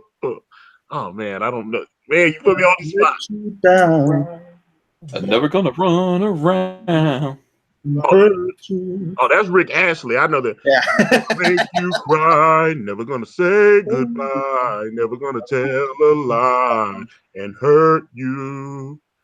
Yeah, all right, it was a weird thing. I didn't know he was. I was like, oh, I'm into dudes. All right, go ahead. Got Rick. Hey, I am $22 away from 56K. Awesome. Nice. Egg Chen 6 Demon Bag, thanks for $2. Is this Yo EVS Raps? No, but it could be. Anytime, at any moment. Who else did I see? I saw Lil Wayne with Drake. Who else did I go see? My son would make me take him. I don't, my son would be like, Dad, I want to go to the show, and he was too young, and I had to take him. Ethan, like how many 14 times have years you old. seen Drake? Twice. I Oh, saw him once. He's coming back though. He's coming back with the Migos in I think October. I seen I'll bring Migos. three I seen Amigos them. to him. Yeah, Migos was there. They're two guys. I saw them. Offset was locked up. It's three of them, but they actually kept money every time they did a show. They took a third of the money and held it back for him. So when he came out, they had like $2 million waiting on him when he got out of prison. Yeah. Future was there. I don't know. It The was a big IRS show. arrested him for tax evasion. Future. It was good, but I've been to a lot of rap shows because of Hunter, and honestly, when we lived in Charlotte, North Carolina, we would go to every show. Me and my son would go to every concert together, and most of them were rap shows. Like it was rare that like somebody that I actually liked would show up, and I'd just go to whoever came. And then we'd meet everybody. I had balls. I should meet people. Down here, we've got they got Taylor Swift coming, and then what's the guy? I found a love for me. He's coming. I was like, who's that guy? Yeah. Oh God, I guess he's Irish or whatever. I love him though. I can't. If I wasn't thinking about it, I'd know his name. Sings perfect. I saw this guy, Young Thug. I think his name was. Yeah. He's got some good music, but my God, can we leave the blouses and the purses and all that? Yeah. My son was like, "Yo, Dad, he's gay." I was like, "What are you talking about?" He's like, "He's been to prison and he sings about guys." And I follow him on Instagram. Like you see him on Instagram, and he'll be like, "Hey, lover," and all this kind of stuff. And I'll be like, "Okay." You're my. That's funny. I know too much about this stuff. I actually listen to Top 40 radio and stuff. It's embarrassing. Oh, yeah. And then I try to play the best songs on the piano. When you do Jump, I love that because I was huge into Crisscross. I know that one guy died. He was on drugs or something. He was only like 33 years old and he died. I don't know why. Well, yeah, you've got Crisscross and Milli Vanilli, and they're all like split in half. So they should do Chris Vanilli. Like, you know what I mean? Like, get the two living guys together and form a super duo of two groups. You remember when, I don't know if it was happening at your guys' school, but when Crisscross came out, everyone was trying to wear their clothes backwards. For they were doing that at my high school too. Yeah. That was crazy. And it didn't work very well. Yeah, it didn't work. I was like, and people were like, "Oh man, this is uncomfortable, and I need to use the restroom." And it was like, everybody was wearing. That was when everybody was wearing like starter jackets and stuff, and people were actually getting beat up for like wearing starter jackets because people couldn't afford them. Now you can afford a starter jacket rather easily now, but my God, back then you had a good starter jacket, especially like Chicago Bulls or something, Dallas Cowboys. Somebody was gonna meet you around the corner. And they were going to relieve you of that. And that was not a good look. Yeah. And I was like, Crisscross. You know what disturbed me most about Crisscross? Like, they were popular right around the same time Macaulay Culkin was. And you've got all these kind of child celebrities. And then Michael Jackson suddenly. Suddenly they're hanging out with Michael Jackson. And they were like in the black and white video. Yeah. It's like they didn't grow up too well. So it's like, what happened there? Are you a little curious? I just saw Macaulay Culkin was just on Joe Rogan. It was actually pretty good. I was like, Joe Rogan. Yeah, it was awesome. Yeah, I want to find out what's up with him. I heard good stuff about Macaulay Culkin. Like, he was like, somebody was complaining like he owns an apartment complex. And they're like, he pees in the swimming pool. And they're like, well, a lot of people do that. A lot of people pee in the pool. And he's like, no, not like when he's in the pool. Like, people will be in the pool. He'll go stand at the edge of the pool and just pee in the pool while people are swimming in it. And I was like, that dude is a sociopath. That is the best thing I've ever heard in my entire life. It's like people are, I'm gonna pee in the pool while people are in it. Awesome. What a guy. What a great guy. Yeah, Well, I worry made about some him. good investments. Yeah, I hope so. I hope he A lot of did. guys would have been broke. Yeah, but I mean, you see that. Like, here's the thing. Like, you see those guys. You see these child actors from the early '90s. Back when in Living Color, all that stuff. Those kids, they all grew up poorly, and then like you go, why? What happened? Like they didn't grow up well. Yeah, because they were hanging out with Michael Jackson. Why did Michael Jackson find all these guys, all these kids, all these little boys, and then just kind of brought to him Well, by James I Gunn. have a childhood of my own, and so, like it's just I'm me and Peter Bubbles. I'm Peter Pan. I'm Peter Pan. Why did people tolerate that? What were we doing? Are we nuts? Were we nuts? We believed in Michael Jackson. That's what it was. Do we still?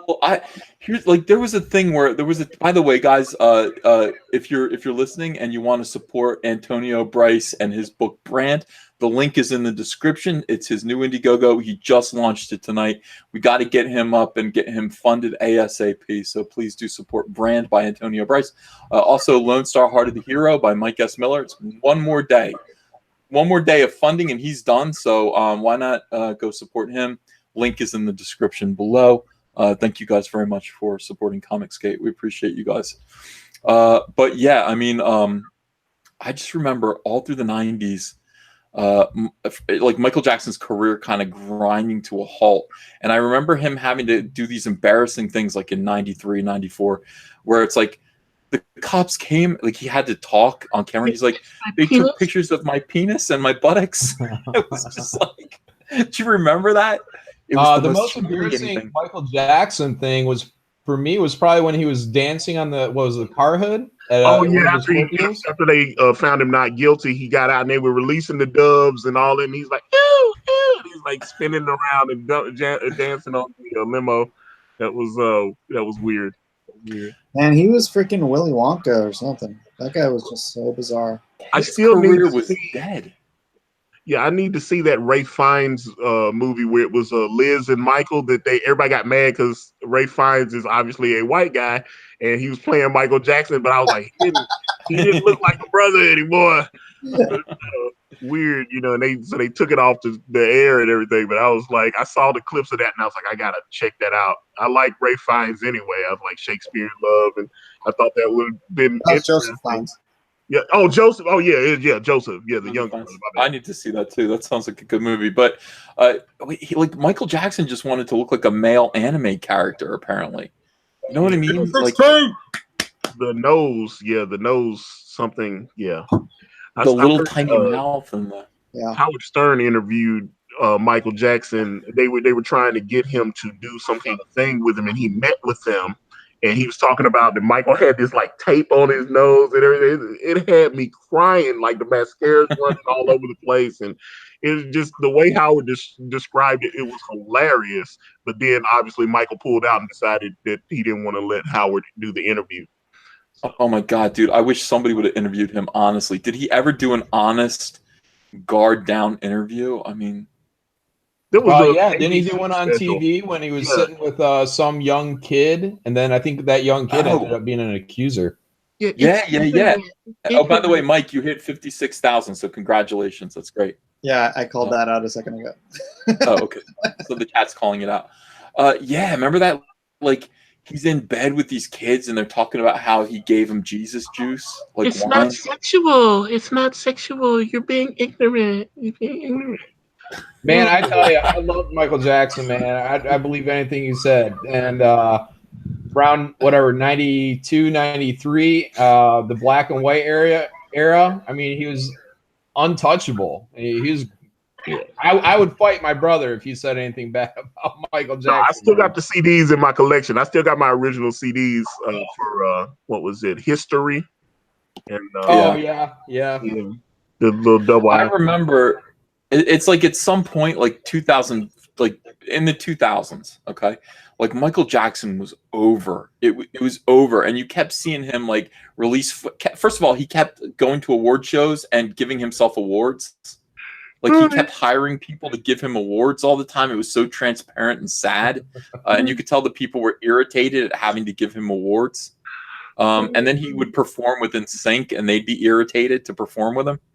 And then it just became so weird. It was like, would you ever go to a Michael Jackson concert? No, he'd never show his face at a concert in the United States of America. He kept being like, I'm going to Peru. Michael Jackson live from Bolivia. You know what I mean? And it's like, what the and the camera would pan to women crying in the audience, and it was just too much of that. Like, and then now, like, I'm like, why the hell didn't I go see Michael Jackson?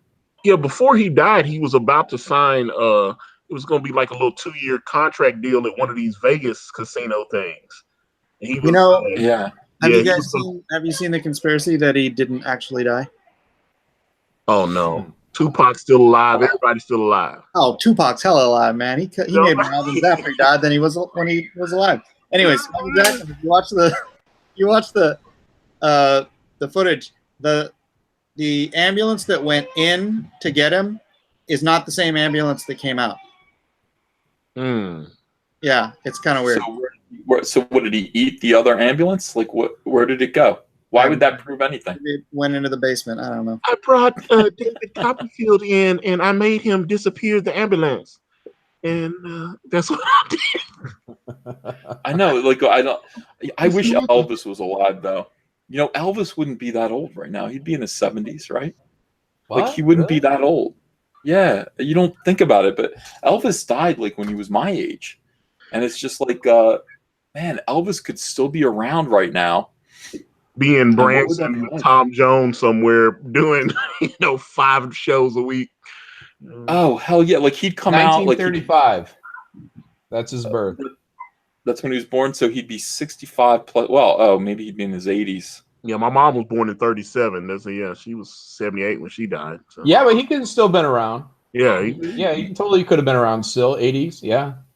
Well, I just went to go see Frankie Valli, and he's 86, and he got up there and performed. It was something. We just saw him a couple of weeks ago. Wasn't it lip sync though, or something? It was lip sync, but I can picture Elvis coming out and sitting on a stool, like big and fat and old, and just being like, "All right, boys, let's let him have it," and he'd be like, "You ain't nothing but a hound." Like his voice all rusty and old and everything. 82-year-old comeback video. Just put his coffin up on stage and put a mic up to it, and then just let him lip sync. Be like the Stan Lee of music. Oh man, I love Stan. They should have taken better care of Stan instead of dragging him around to all these places and can't even barely remember how to spell his name sometimes when he gets out. I was like, oh, it's horrible. The chat's mad at me about my Frankie Valli concert. I live streamed it. I was drunk off my ass. We were in the front row, and Frankie Valli's he's coming around high-fiving us and everything. And instead of singing like "Got a lot of love between us," I roared like "Got a 17-inch penis." Hang on, hang on. And Frankie Valli was right there, and he heard me sing it. My I apologized the next day on Twitter for it. I was like, I'm really sorry that I sang "Got a 17-inch penis" at Frankie Valli in his face. He deserved more respect than that. Yeah, it was terrible. Well, terrible. Really I was 17-inch penis. Like you really had one. Wouldn't you? Well, I said let's hang on to what I got. Hang on tight, girl. I got a lot. Got a 17-inch penis. I thought it was good, but I just came up with it on the spot when I was like completely out of my mind. And Andrea was drunk too, and she was like hitting me. She's like, "Stop it!" Like she's hitting me in the arm. Stop singing about filth. At Frankie Valli, he's 86. He doesn't want to hear about your genitals. Terrible, absolutely terrible. Yeah, it is. It was a shame. It was shameful, but it was a good time. It was a good time. I got tickets to see Brian Wilson again in November. November 1st, front row seats to see my boy Brian Wilson struggle at the piano, and I've seen him. This will be the 7th Brian Wilson concert that I've been to. I can't get enough of the Beach Boys. I mean, it is awesome. When you listen to a concert and they're playing piano, are you focusing on their accuracy? No, because you can't really see it. The keys are always turned away from you, because otherwise you'd see his back. So the piano part is really turned away from you. All you can see is Brian's head as he nods out. Like he's reading, he's always high. He's always like really effed up because he's an old guy too. And they just drag him out on the stage. He shuffles out, sits behind the piano. He's got like, what did Obama get that he used to read from? The teleprompters. He's got the Obama teleprompters because he can't remember how to sing "Don't Worry, Baby." He can't remember the words, and so they got that up awful. There. Why would you watch it again? Obsessed. Well, I mean, here's the thing about that. Like Andrea asked the same question. I'm like, because I can right now. This is the thing. What the thing I just said about Michael Jackson. You know what I mean? It's like, why wouldn't I? I didn't go when I had the chance. It's like. Next year, it might be like, I want to go see Brian Wilson. Can't, he died. So it's like right now you're able to. We went and we go front row. We saw Diana Ross front row. Front row. When the way life used to be. Yeah. I love that. Andrea was like 6 months pregnant, like when we saw, and she's up there like, love child. And I point to Andrea's belly, and Diana Ross looks at us and goes, really? You ain't? Kind of that kind of thing, points at her, and then she goes, never meant to be. And I was like, no, wait, the child's meant to be. Like, I shouldn't have. This is our happy accident. Yeah, it's good times. You got to go. You got to go see these guys. Stevie Wonder's coming in August. He's not going to be around much longer. What are you going to do? I saw a picture of Stevie Wonder when I was in an Airplane magazine. And I don't know, maybe it's because he has his head shaved, man, but he looked young. I'm like, how can this guy look this young when he's that old? Black don't crack. Man. He actually got sued. I remember it was one of his ex-girlfriends sued him and said that he had given her an STD. I was like, that was a couple of years ago. I know they probably threw that out, but it's like him and what was the scientist guy that was in the wheelchair? I know apparently these guys was getting major poon, and I was like, I don't understand how these guys doing it. Stephen Hawking? Yeah. He was he had someone that had filed a lawsuit against him. Apparently he had a couple of little girlfriends too. I was like, all right, man, get it. Yeah, I think he kept banging his nurses and yeah. I was like, yeah, it's crazy. I was like, man, he doesn't look like he's. Hey, get it, man. Hey, you only live one life, man. You got to do it. I want to be Stevie Wonder's wardrobe guy, though. I want to dress him. I like whoever. I saw him come out on stage wearing camouflage, and I'm like, you're the guy who dresses you's an asshole. I mean, it's like Stevie Wonder's like, I can't see you and you can't see me neither. Camouflage. I need to see who dresses like Little Richard. I was like, with all that, yeah, Little Richard. I remember, and my mom used to like Liberace. I used to see he'd have little specials on TV, and my mom used to watch like Liberace. And I love Liberace. I'd go there. He's dead though, right? Just like, man, he's very flamboyant, obviously. So it's like him and Little Richard. It's like, shut up. I'm the innovator of rock and roll. Little Richard's still alive. I'd go to Little Richard, and also Jerry Lee Lewis is still alive. Are you fucking kidding me? Do you know Jimi Hendrix used to play for Little Richard? I didn't know that. Yeah. Him and what's the guy? Bootsy. Bootsy Collins was in. I know Bootsy Collins played for James Brown, and he actually was in that James Brown movie that they had. The guy that played Black Panther did it. I know they had a person playing Bootsy Collins in that, and James wasn't paying the bands like he was supposed to. I always thought it was funny. He made sure he got his money though. Hey, Antonio, Zero Depressive says, hey, man, can you tell Antonio that he made the right choice lowering the goal for the campaign? Well, that was definitely something that people that had backed before were telling me, like, hey, man, it's too high. I tried to, like I said, I lowered the price of the book. I chopped it up. Just wanted to make it more attainable so we can actually try to build and grow a fan base so that when we come back again on Indiegogo, we can continue with what we are building here. What was your original goal? It was, well, beyond. I started at 30,000, and then I went to 22, and now I'm at 15. Oh, you can change that after you start your campaign? Well, wait, say that again. You broke up. You can change it as the campaign is running, or No, we were on Indiegogo actually a few months ago and raised a whopping $95. huh? And yeah, it did With not this, work with out. brand? Yes, it was. Jeez. It bombed. It bombed. It laid a big golden rotten egg. And, That's crazy, dude. That is crazy. Well, we'll get you up there. You'll get you'll definitely meet your goal here. You know, I mean, that's the thing. Let me read some of these super chats. Siren Jag, thanks for $5. Antonio's voice lends itself more to some Luther Vandross, maybe Peebo Bryson. No Ed Sheeran. He sings perfect. yeah, What does Peebo Bryson sing? The Beauty and the Beast song with Celine Dion. Oh yeah, All that, and also the Aladdin, A Whole New World, and I like that song.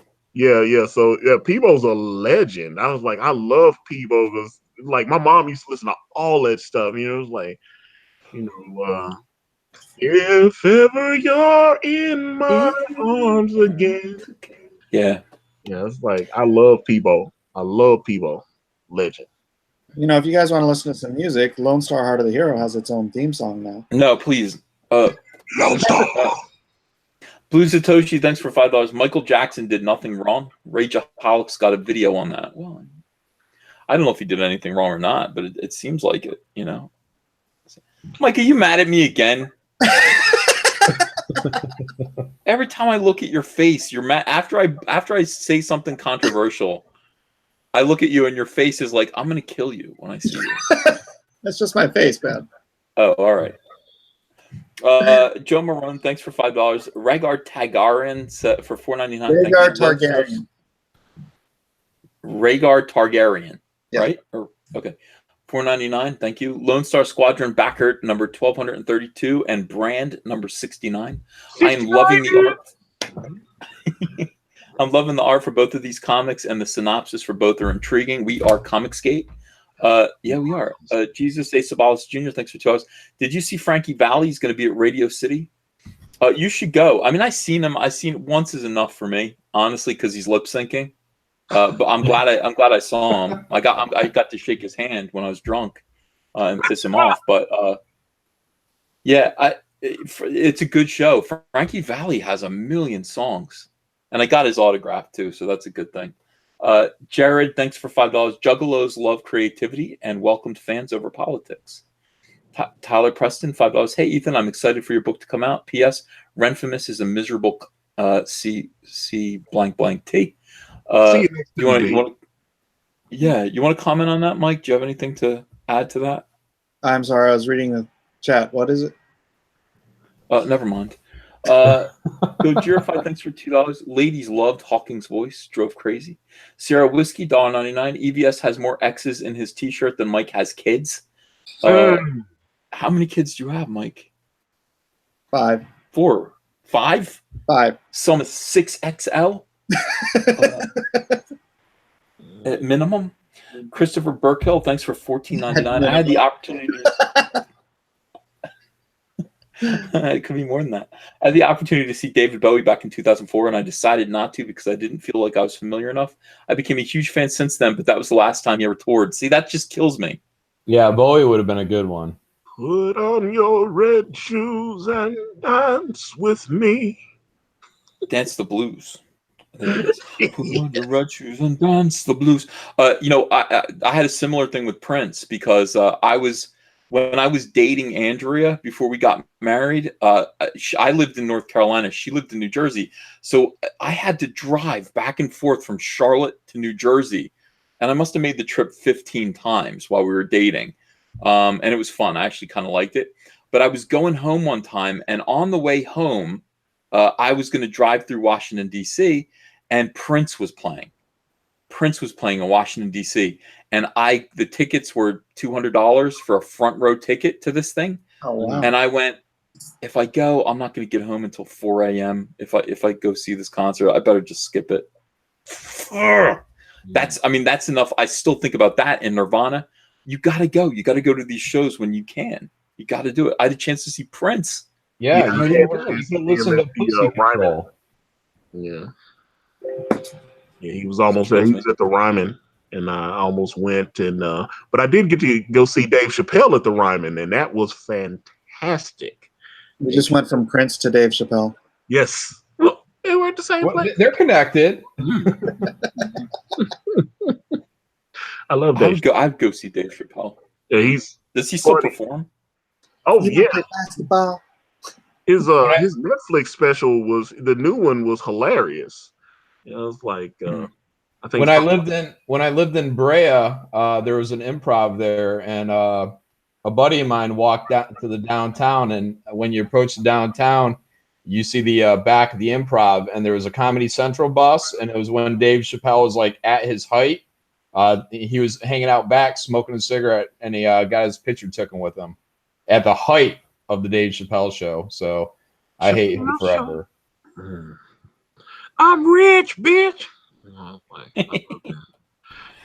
Yeah, I might go see Stevie Wonder. That's coming up. I gotta find out when that is. That Thursday? Is it August 16th?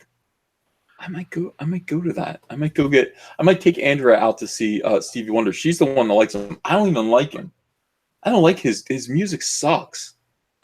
No New Year's Day.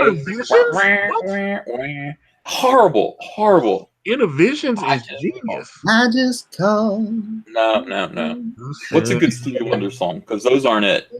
I just called to say I love you is great. I love. No, it isn't. I called to say I love you is not a good song. Is it? Mike and I are outvoting you on this. I just called to say, hey, could you pick up some eggs on the way home? Hey, have you seen What's a good Stevie Wonder song? What's a good for who?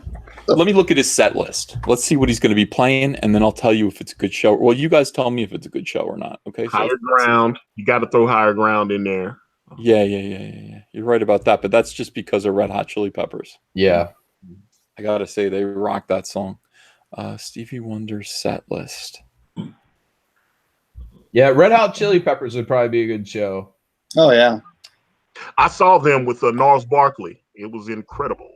Nice. At the Bridgestone, I love them. That was although I felt like I paid $80 to just be watching a huge television screen because I was in the nosebleeds up there at the mighty Bridgestone, home of the Nashville Predators.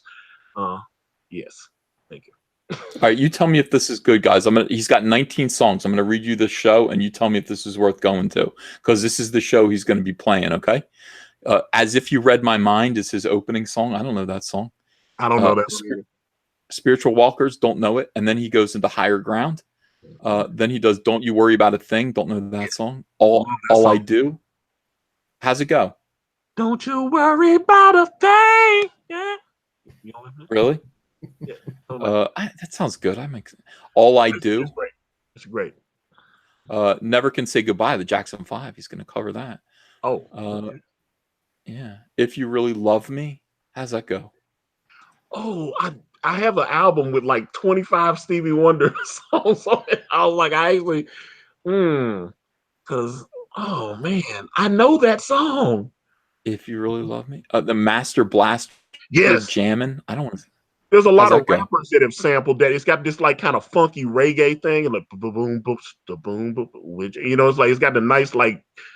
He probably went to the islands and smoked one, and then came back and created that because I was like, oh, it's got like a nice little island rhythm to it. It's a good one. All right. Knocks Me Off My Feet. I don't know any of these songs. And then he's going to sing Overjoyed. Overjoyed.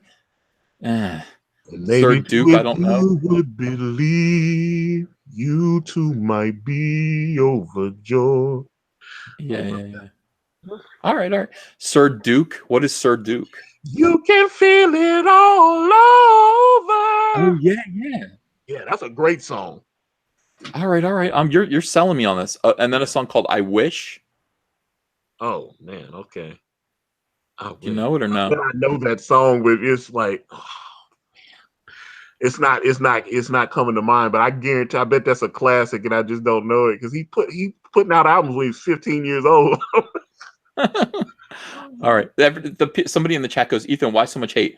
Why? Because I'm trying to get them to convince me to go see Stevie Wonder. I don't really hate. I don't hate. My Sharia More. My Sharia More. That's a classic.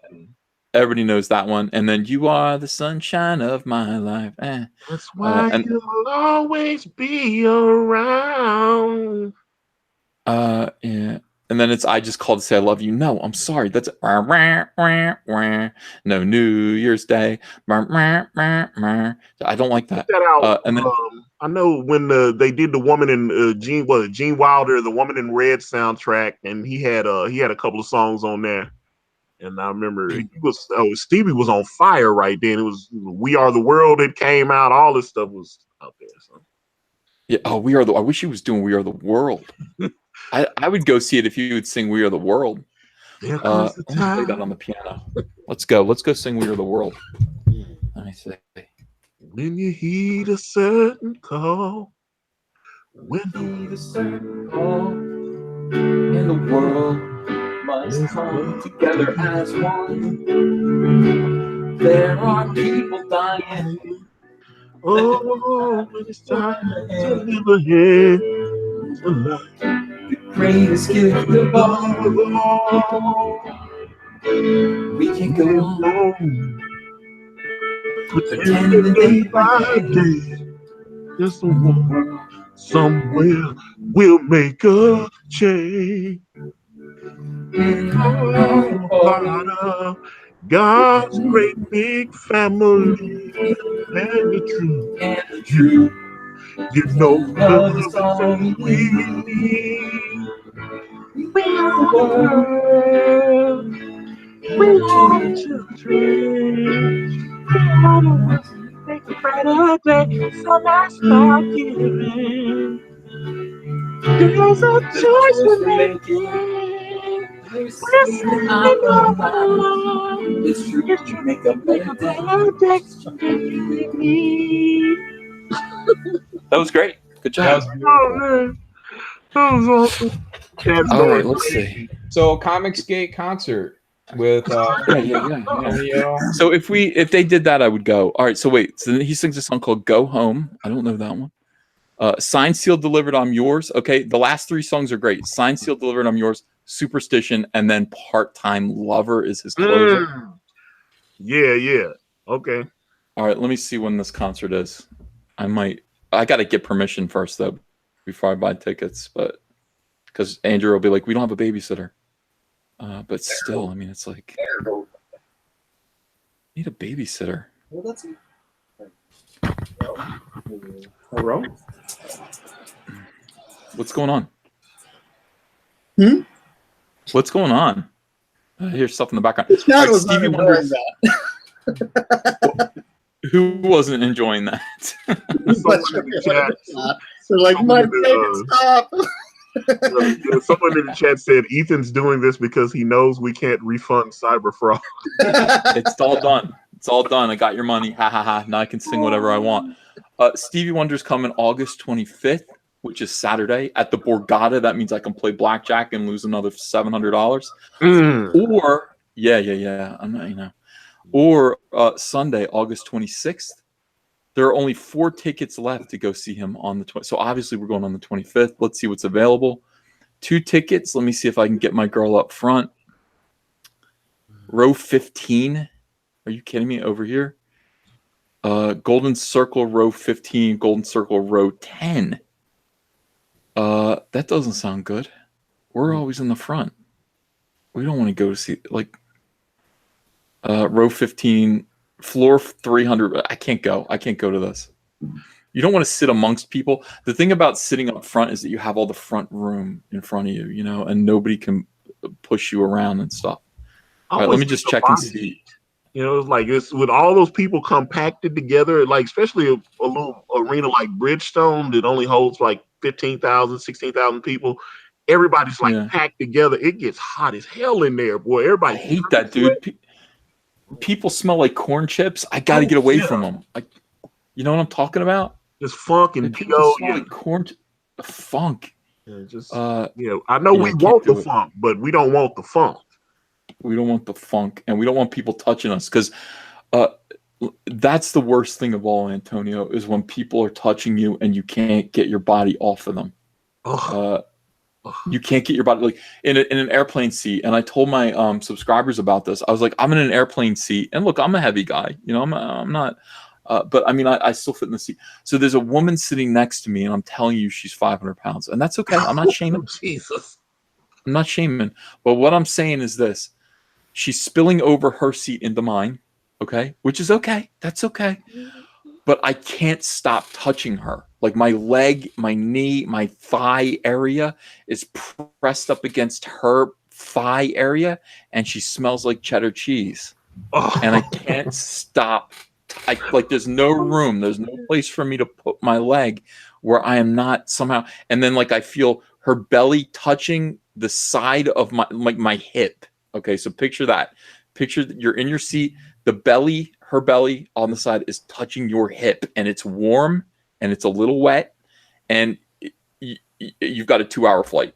Oh, That's my only complaint. I don't have any more complaints other than that. I'm not fat shaming or anything. I'm just saying I don't want to. Don't make me like. Don't force body to body contact for 2 hours. Matt Nolan says this is how relationships start. Oh man, oh that's hilarious. Horrendous. Absolutely horrendous. Jared, thanks for $2. Sometimes juggalos wear Phantom Menace tees. Oh, that's nice. Jesus Asabalis Jr., thanks for $5. Sorry, it's Frankie Valli and the Four Seasons. Also, I got to see Prince in 2010 at IZOD in New Jersey. Absolutely one of the best performances I've ever seen. Yeah, I'm jealous. Michael Pernesti, thanks for $2.79. Paul McCartney, Temporary Secretary, makes me smile. Michael, why do you say that? That is like the worst song, and he puts it in his set, and it's awful. He's sitting there like he's going from like Beatle tune to Beatle tune to Beatle tune, and then every now and then he'll do a Wings song and that you tolerate. Like he'll let me roll it, and you're like, all right, just roll it on out of here and get to the next Beatles song. On the run. Yeah, Band on the Run. Get the run at. Let's get to 8 days a week or back in the USSR. Live and Let Die is okay. Except when they play that indoors, like an indoor arena, and they set off the explosions anyway, like morons, and it breaks everyone's eardrum.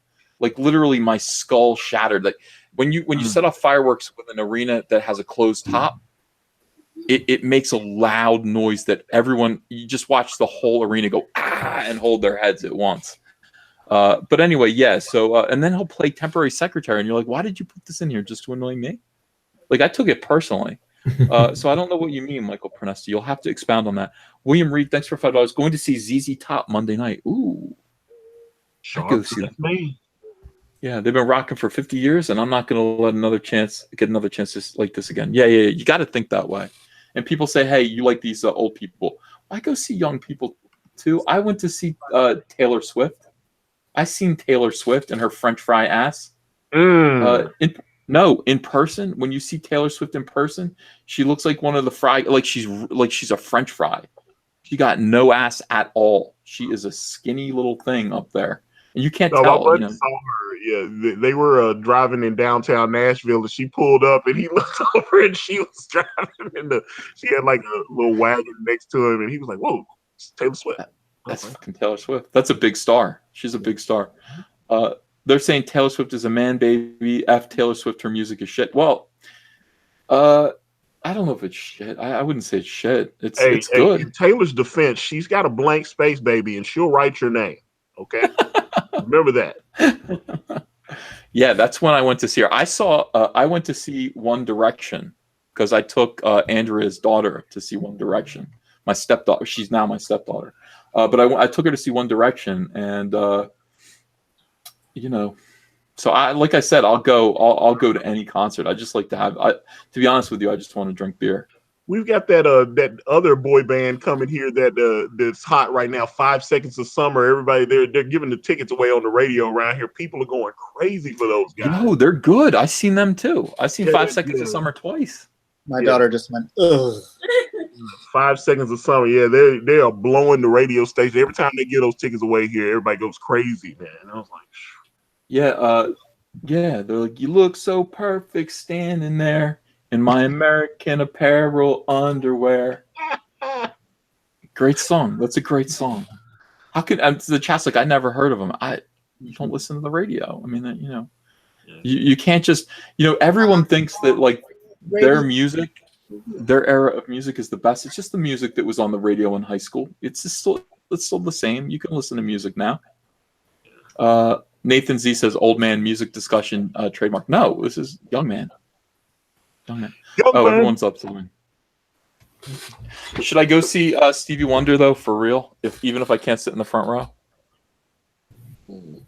Oh man, Stevie's. I would kill to see Stevie. I missed the opportunity to see Ray Charles about 15 years ago. I was wanting to go, and so then I waited too long. Ray Charles. That's what I'm saying. I wouldn't kill to see Stevie Wonder, but if I didn't have anything to do that day, and if someone had a ticket, then I'd go. So the answer is no, John. Yeah. It's like you have to. It's not like he's just going to come over your house. Like you do have to like plan, and you got to go there. But you're saying if there's zero effort, I'd go. So the answer to me is no. And I might be with you. I don't know. Yeah. What about Lionel Richie? I'd have to go. Why would I go though? Because he was touring with Mariah Carey. I know he was doing they canceled a bunch of those dates though, but he was coming to Nashville and I saw that. I was like, Lionel and Mariah Carey. And I was like, okay. I'd go see. Why would I go see Lionel Richie though? What has he got that I want to see? Oh, Walking on the Ceiling. Into the night. I want to see El DeBarge. Oh I want wow! to see El DeBarge. I'll go see El DeBarge. You want to sing a little? Ethan, oh my God, I love DeBarge. I was like, Ready? Here you go. Depends on which song you're doing though, because You tell me what this is. So we're like, did we just become best friends? yes.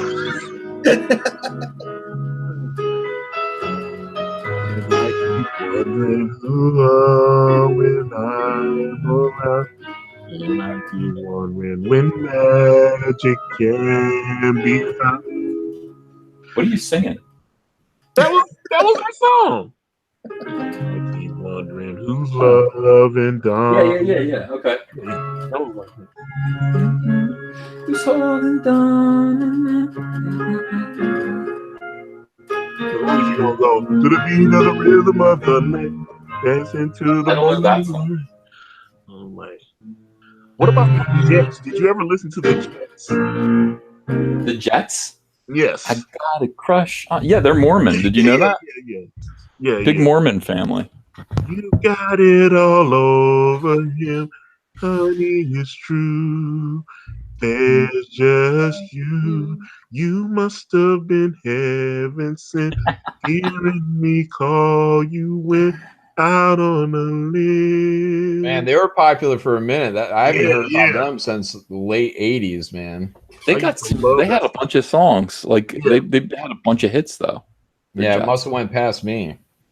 Yeah, that was just they used to be a old Nickelodeon show called Nick Rocks.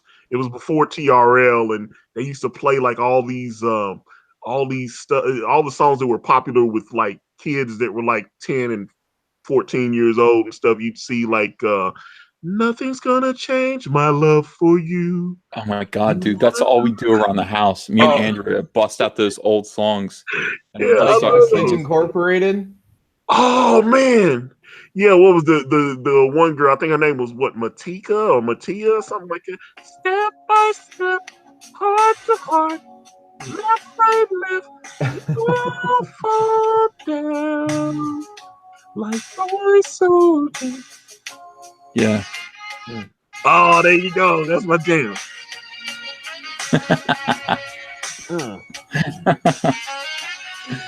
Don't get enough sax. She could sing, this girl. They all look Hawaiian. They all look like Mike. I thought they were Puerto Rican. I don't know. Well, we all look the same. They were very. All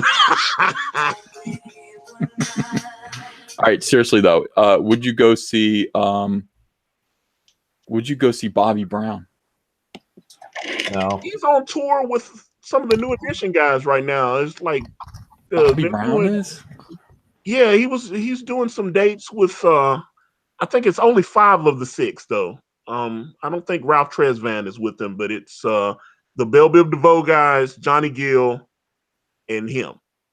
I can't believe Bobby Brown. Last time I saw Bobby Brown, he looked insane. Like he completely lost his voice. He sounded nuts. Cocaine, and he couldn't. I'd like to see him. We went to see Babyface last year, and Babyface just covered all of the songs that he wrote for Bobby Brown. You know, he's like this. He's like, and Babyface wrote all this stuff. Hey, they were all hits though.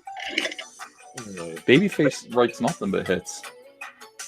A friend of mine saw Babyface in Vegas last summer, and she was like broadcasting on Facebook Live, and he had so many hits, it was unreal. It was just, she was just playing all the stuff. And I was like, wow. Yeah. I swear to God, I'd go see Bobby Brown. I'd go see New Edition. If I could just see all like the New Edition kids sing, Mr. Telephone Man, there's something wrong with my line. When I dial my baby's number, I get a click every time, Mr. Telephone Man. I love that. Mike, what did you like in the 80s when you used to go to roller skating rinks? You know what I mean? Where were you roller skating to? I was actually a big fan of the Beatles when I was 13. I listened to a lot of that, and punk, Dead Kennedys and Misfits and Flock of Seagulls. I listened to a lot of alternative stuff. But you could never get away from the top 40 stuff because it was just playing everywhere you ever went. So Depeche Mode. Madness. Yeah, Depeche Mode. My roller skating Somebody just says was Bon Jovi, "Living on a Prayer." When that song started, that's when I started skating extra fast. Somebody just said Pretty Poison, Catch Me I'm Falling. Remember that song? Catch Me I'm Falling. They lived in my town. They lived in Merchantville, New Jersey. Pretty Poison. They were local celebrities, and they lived right across the street from me. They're really pretty cool. Like they played Merchantville Elementary School once. It was something. Zero Depressive says, I'm going to retreat on my pledge, Ethan. Just saying, music, not necessarily. Look, I understand, guys. I do understand, but we're having a nice conversation here. We're becoming friends. Hey, Malin, how old are you? Old enough. Well, I'm just wondering, like, when did you skate? What? In the 80s? In the 80s? Sounds like he's our age, because if he was 12 when Bon Jovi's Slippery When Wet came out, like that's my age. Like that album, Your Love Is Like Bad Medicine. That album rocked. I mean, that blew our little minds when we were 12. Twisted Sister. I used to love them. It was like Twisted Sister was a deep matter. Yeah, we're not gonna take it. And I want to rock. I want to rock. How's your father? Says Malin is a senior citizen. I know. I saw it. I said no. 1987. It's a good year. I guess. It's good stuff that came out in 1987. That was a great year. That was. Reagan was still president, you know? What about Roxette? Did anybody listen to Roxette? Yes. Of course. Yeah. You know, I wonder what happened to them. You know, I always look at these groups and I go, what are they doing now? Are they still performing at like 80s festivals? You know, because I would go to an 80s festival where it's just a bunch of one-hit wonders and nothing. You know what I mean? I would go to that. I think we're alone now. Tiffany? Tiffany? I remember when she posed in Playboy. I was like, What around? Get that little Playboy spread. I was like, oh, okay. Yeah, I know, but she didn't look like Tiffany. I saw that too, and I was like, I'm gonna see Tiffany naked. And then like the airbrush, I was like, she doesn't look like airbrushed Tiffany. the shit out of that, man. It was horrible. I was like, okay. I need to see these women looking like the way the poster looked, because I had a Debbie Gibson poster when I was a kid because I thought she was hot. It was like out of the blue. It's not that weird. I mean, is it weird? I mean, I had a Kathy Ireland poster.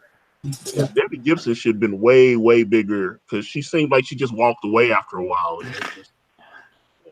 I met Debbie Gibson though, and she looks great now. I mean, she really looks great. Somebody just mentions the Bangles. By the way, the Bangles lead singer, what's her name? Susanna Hoff. Oh, Still an angel. I mean, look at Susanna Hoff. She must be 60 years old. I don't care. I don't care. I know she's married to that guy. What's it? Tom Shadyac, the guy that did Ace Ventura and you have to hit it. You have to hit it. It wouldn't matter. yeah. Walk like an Egyptian. Yeah, I'd be like, is this burning an eternal flame? Is this burning an eternal flame? Say my name, sun shines through the rain. That's a great song, actually. It's still, you can play it now and it still holds up. A lot of those 80s songs, they sound dated now with all the weird synthesizers and all that, but that's still a great song. What about like Bananarama? You're taking me to No, that's not Bananarama. Is that not Bananarama? No, that's shit. That's Seasons Change. That's Expose. Oh, Expose. Man, I love that. Okay, yeah, because I was like, who did Bananarama is Cruel Summer, Karate Kid. Oh, okay, gotcha. Okay. They had another one too, but I can't remember. I seen Expose live with Andrea. We went to this Latin hip hop festival. They had new shoes. They're like, baby, I can't wait. Oh wow! They're still the same. Yeah, they played. They only had one song, and that's all they played. And then they got off the stage. Same with JJ Fad. JJ Fad came out. They've got like a classic '80s soul and R&B show coming up in I think at Riverfront Park here up in Nashville, and they've got like Cameo coming and I think like I'll Be Sure and some of these other like I used to listen to that stuff. Word up, man. Yeah, I want to see Boys to Men. That'd be worth it. I would go see Boys to Men. Mm-hmm. Yeah. They still tour that dude. They're yeah. But I would much rather see Boys to Men, ABC, BBD, the East Coast fam. I can go see those guys. They used to walk around the Cherry Hill Mall when I was sitting there drawing Cyberfrog and airbrushing back in '93, and just they had hot girls with them, and they had shoes. They would buy sneakers from Foot Locker, and I'll never forget this. They'd have somebody with them who had a sling, like it was like a rope with all the boxes of shoes like tied up, and he had to carry it over his shoulder. It was like 16 pairs of shoe boxes. I used to airbrush t-shirts at the mall too. Really? Did you? Yeah, Fremont Mall in Fremont. Did you have to do a lot of like? I had to do a lot of Cypress Hill shirts. No, I did a bunch of random stuff, but Act a Fool came by and had me do a t-shirt for him or a sweatshirt for him. He was one of MC Hammer's dancers. Really? Act a Fool. That's kind of cool. Act a Fool. MC I looked up behind the music is incredible. I love this behind the music special. I wanted the guy. You know who I want to know? I want to know the guys. I want to know MC Hammer's hype man. I want to be his friend. I know whoever it is who actually did the background vocals for Can't Touch This. The guys who went, oh, whoa, whoa, whoa. Who's the guy who did that? I gotta find that dude and be his friend and be like, hey, you're the guy who did whoa, whoa, whoa, whoa. In the back, of Can't Touch This. Like, that's your legacy. Hammer time. Every time. Yeah. The hammer is so hot. Oh, you know who I'm friends with? E-Rock. He was one of Vanilla Ice's dancers. Really? Yeah, he lives here in San Diego now. He works at a church I used to go to. He actually used to work for us at Alias. He was like our IT dude. But yeah, back in an earlier life, he was that guy in Ninja Turtles and all that stuff. I would love to get Vanilla Ice to do a Cyberfrog rap song, a frog rap for my movie, just like the turtle rap. I would feel like I made it. If I had a Cyberfrog movie and Vanilla Ice on the soundtrack, I'd feel like I fucking made it. I'd know I was a big star.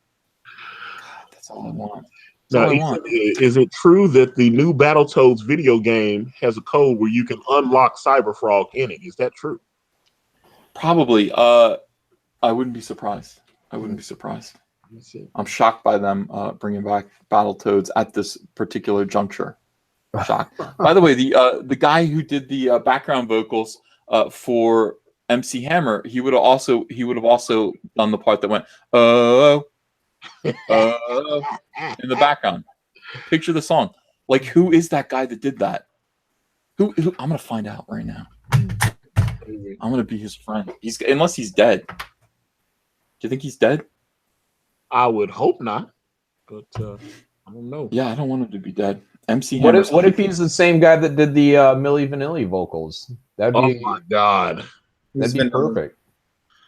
I was like, I actually saw video of the actual singer singing this. It was like they was like real old dudes, like blame it on the rain, and I was like, okay, they did not. I understand why the German guy told them to.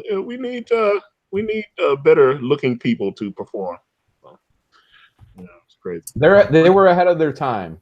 Yeah, We're probably like 5 or 10 years removed from just manufactured, completely celebrities and.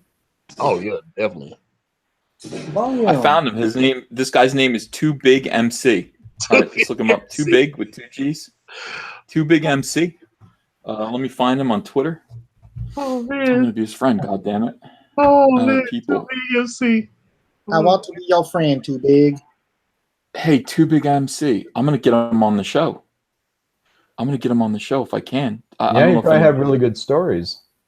Yeah, like That's what was it that's like? why I was asking John. I was asking you when you skated. You know Steve Caballero? Is that a rock guy? No, skater. I thought you Oh, skated. skating? No, I'm talking roller skating at a roller rink, man. Oh. So I'm about to say, I can't get on a skateboard.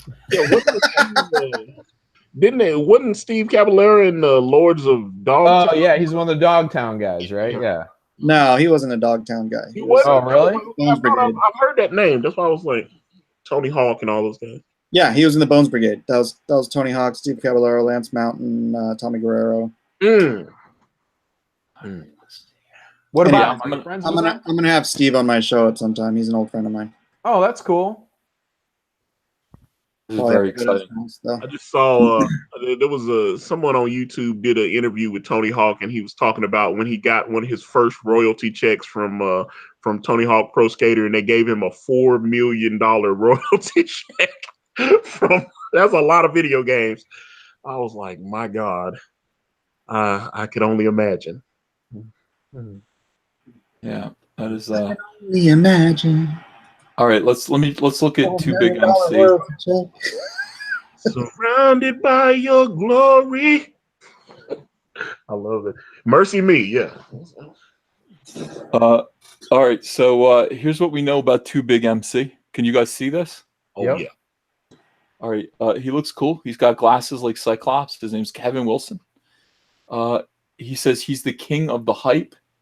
He's all the way live. He's got a song called "Why Too Big." Why too big? People ask me that all the time. Oh man, what to do? Why Too double Big XL? MC. Yeah. Where can I get his music? Can we see he's the king of hype? Can we see You this? want to get demonetized?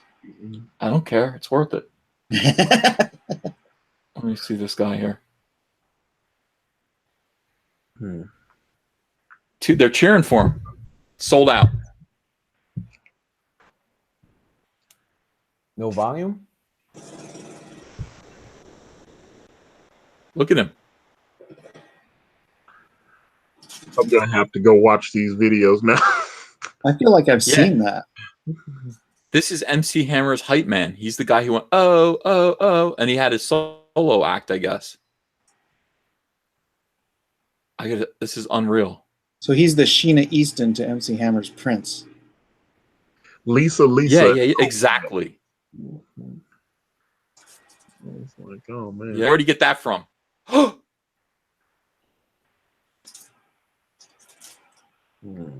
He's the king of the hype.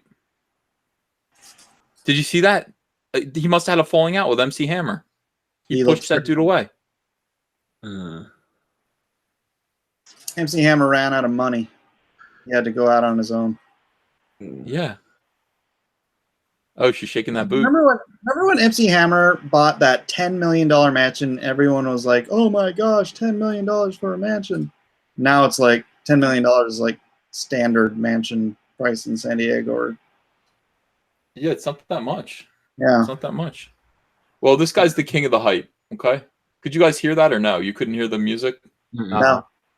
No, you could just watch the visuals. But I'm definitely going to watch that later. That's definitely Yeah. queued up. It sounds just like MC Hammer. I mean, he's just like, I'm the king of the hype. And he pushed MC Hammer right out of the way. Not good. Out of my way, Hammer. But I am going to find him on Twitter. I'm going to be his friend. And, yeah, here, okay. Wilson, here, I found him.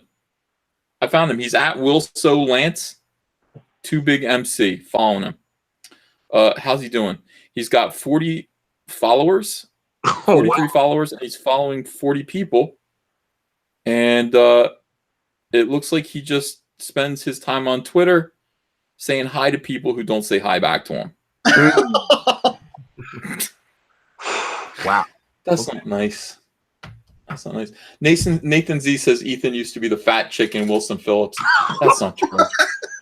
You won't see me cry. That is not true at all. Yeah. So, guys, if you go, please go follow at Wilso. It's like Wilson, but without the N. At Wilso Lance. Okay, Lance. So it's at WILSOLANCE. Follow him. Let's get his numbers up there. Let's let him know he's got some fans. He's king of the hype, and yet he's only got 43 followers, and nobody will say hi to him. So I'd say hi to him.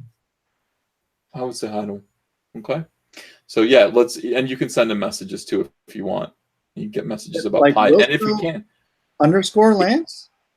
No, just one word. Wilso Lance. Wilson. Oh, Too Big MC. There he is. Yeah, There Too Big he is. MC. Let's see how he's looking. He's There's got a one. picture of him with that. He's there with MC Hammer, and he is too big. He has a like. He has a like. Look at MC Hammer. He looks exactly the same. Follow. I used to tour with Hammer. Oh my. He's just, oh. See, that's cool. I mean, that's a good Hammer, go Hammer. The rest can go and play. The rest can play. The rest can just go and play. I always say that to my daughter. I'm like, go and play. Go and play. Look, Oh, wait, I want to get him on the show. Huh? Yeah, that's him in the picture. No. I mean, he It's- retweeted one of MC Hammer's tweets. Yeah. He said, yes, sir, with like 3 R's. 3 R's. Oh, look at this. He says, Ray, I lost your phone number. I'm looking to do, and then he gives his phone number. As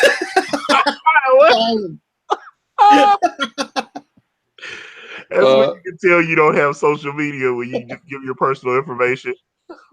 He says, hey, MC Hammer, how long you in Portland? Wife, cousin, summer graduation out there tomorrow. Possibly hook up? MC Hammer goes, I'm in and out. Text you when I get there, my brother. Too Big MC says, hey, my brother. And this was 2 months later. I will call you when the show gets near in November. Let you know I'm ready this time for Lone Mix. God bless, Big. All right, good. That's good. I hope they did. I guess they did get together. That's what this picture is.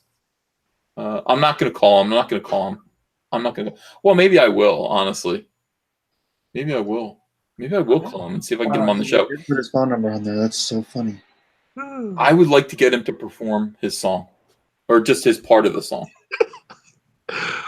If I got him on the show and he went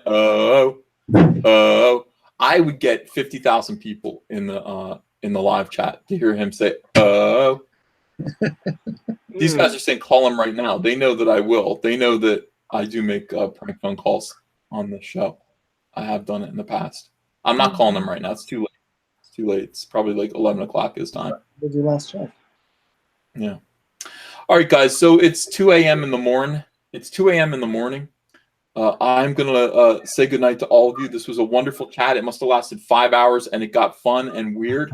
Oh yeah. Still 724 people watching. I mean, you guys are a wonderful bunch of subscribers. Love you guys very much. We'll continue this. We'll pick up the story of Too Big MC. I can't believe I just thought to do that, and it's like he exists, and we found him. This could go somewhere. Phone number. And I got his phone number. That's his fault. He shouldn't have tweeted it out. Ronnie Schreiber says. Ronnie Schreiber says, "How late is too late to call a friend?" Well, he's a future friend. He's not a friend yet. He'll be a friend soon. Ladies and gentlemen, please go out there, back Antonio's book, brand. Link is in the description. The link will remain attached to this video as it goes and gets published. Go back, Lone Star. You guys are great. Thank you for your continued support of Comicsgate. Antonio, thanks for coming on with us tonight. Appreciate Thank you for having me, man. Thank you. It was fun, right? Oh yeah, definitely. John Malin, thanks for coming on unexpectedly. We appreciate you very much, my friend. Yeah, always good to be here. And Mike, I mean, you're at this point we're kind of co-hosts, aren't we? We do this every night. You're gonna come to the hot hour with me? I'm gonna settle down. I've been drawing the whole time, but I'm gonna settle in and I got to draw this rubble all over the. You know how it is to draw rubble. You know what I mean? Oh yeah, dude. I'm doing like just textures on the back of this tunnel, like for the next however the hell long that takes me. It just takes forever. Yeah, I'm gonna put on headphones, listen to some Peebo Bryson, and just find God. I mean, Yes. that's what I'm looking to do tonight and draw. I got to get to my Applebee's. You got to shift it Applebee's. All right, guys. Thank you so much. Chat. We'll see you again tomorrow. And yeah, have a great night.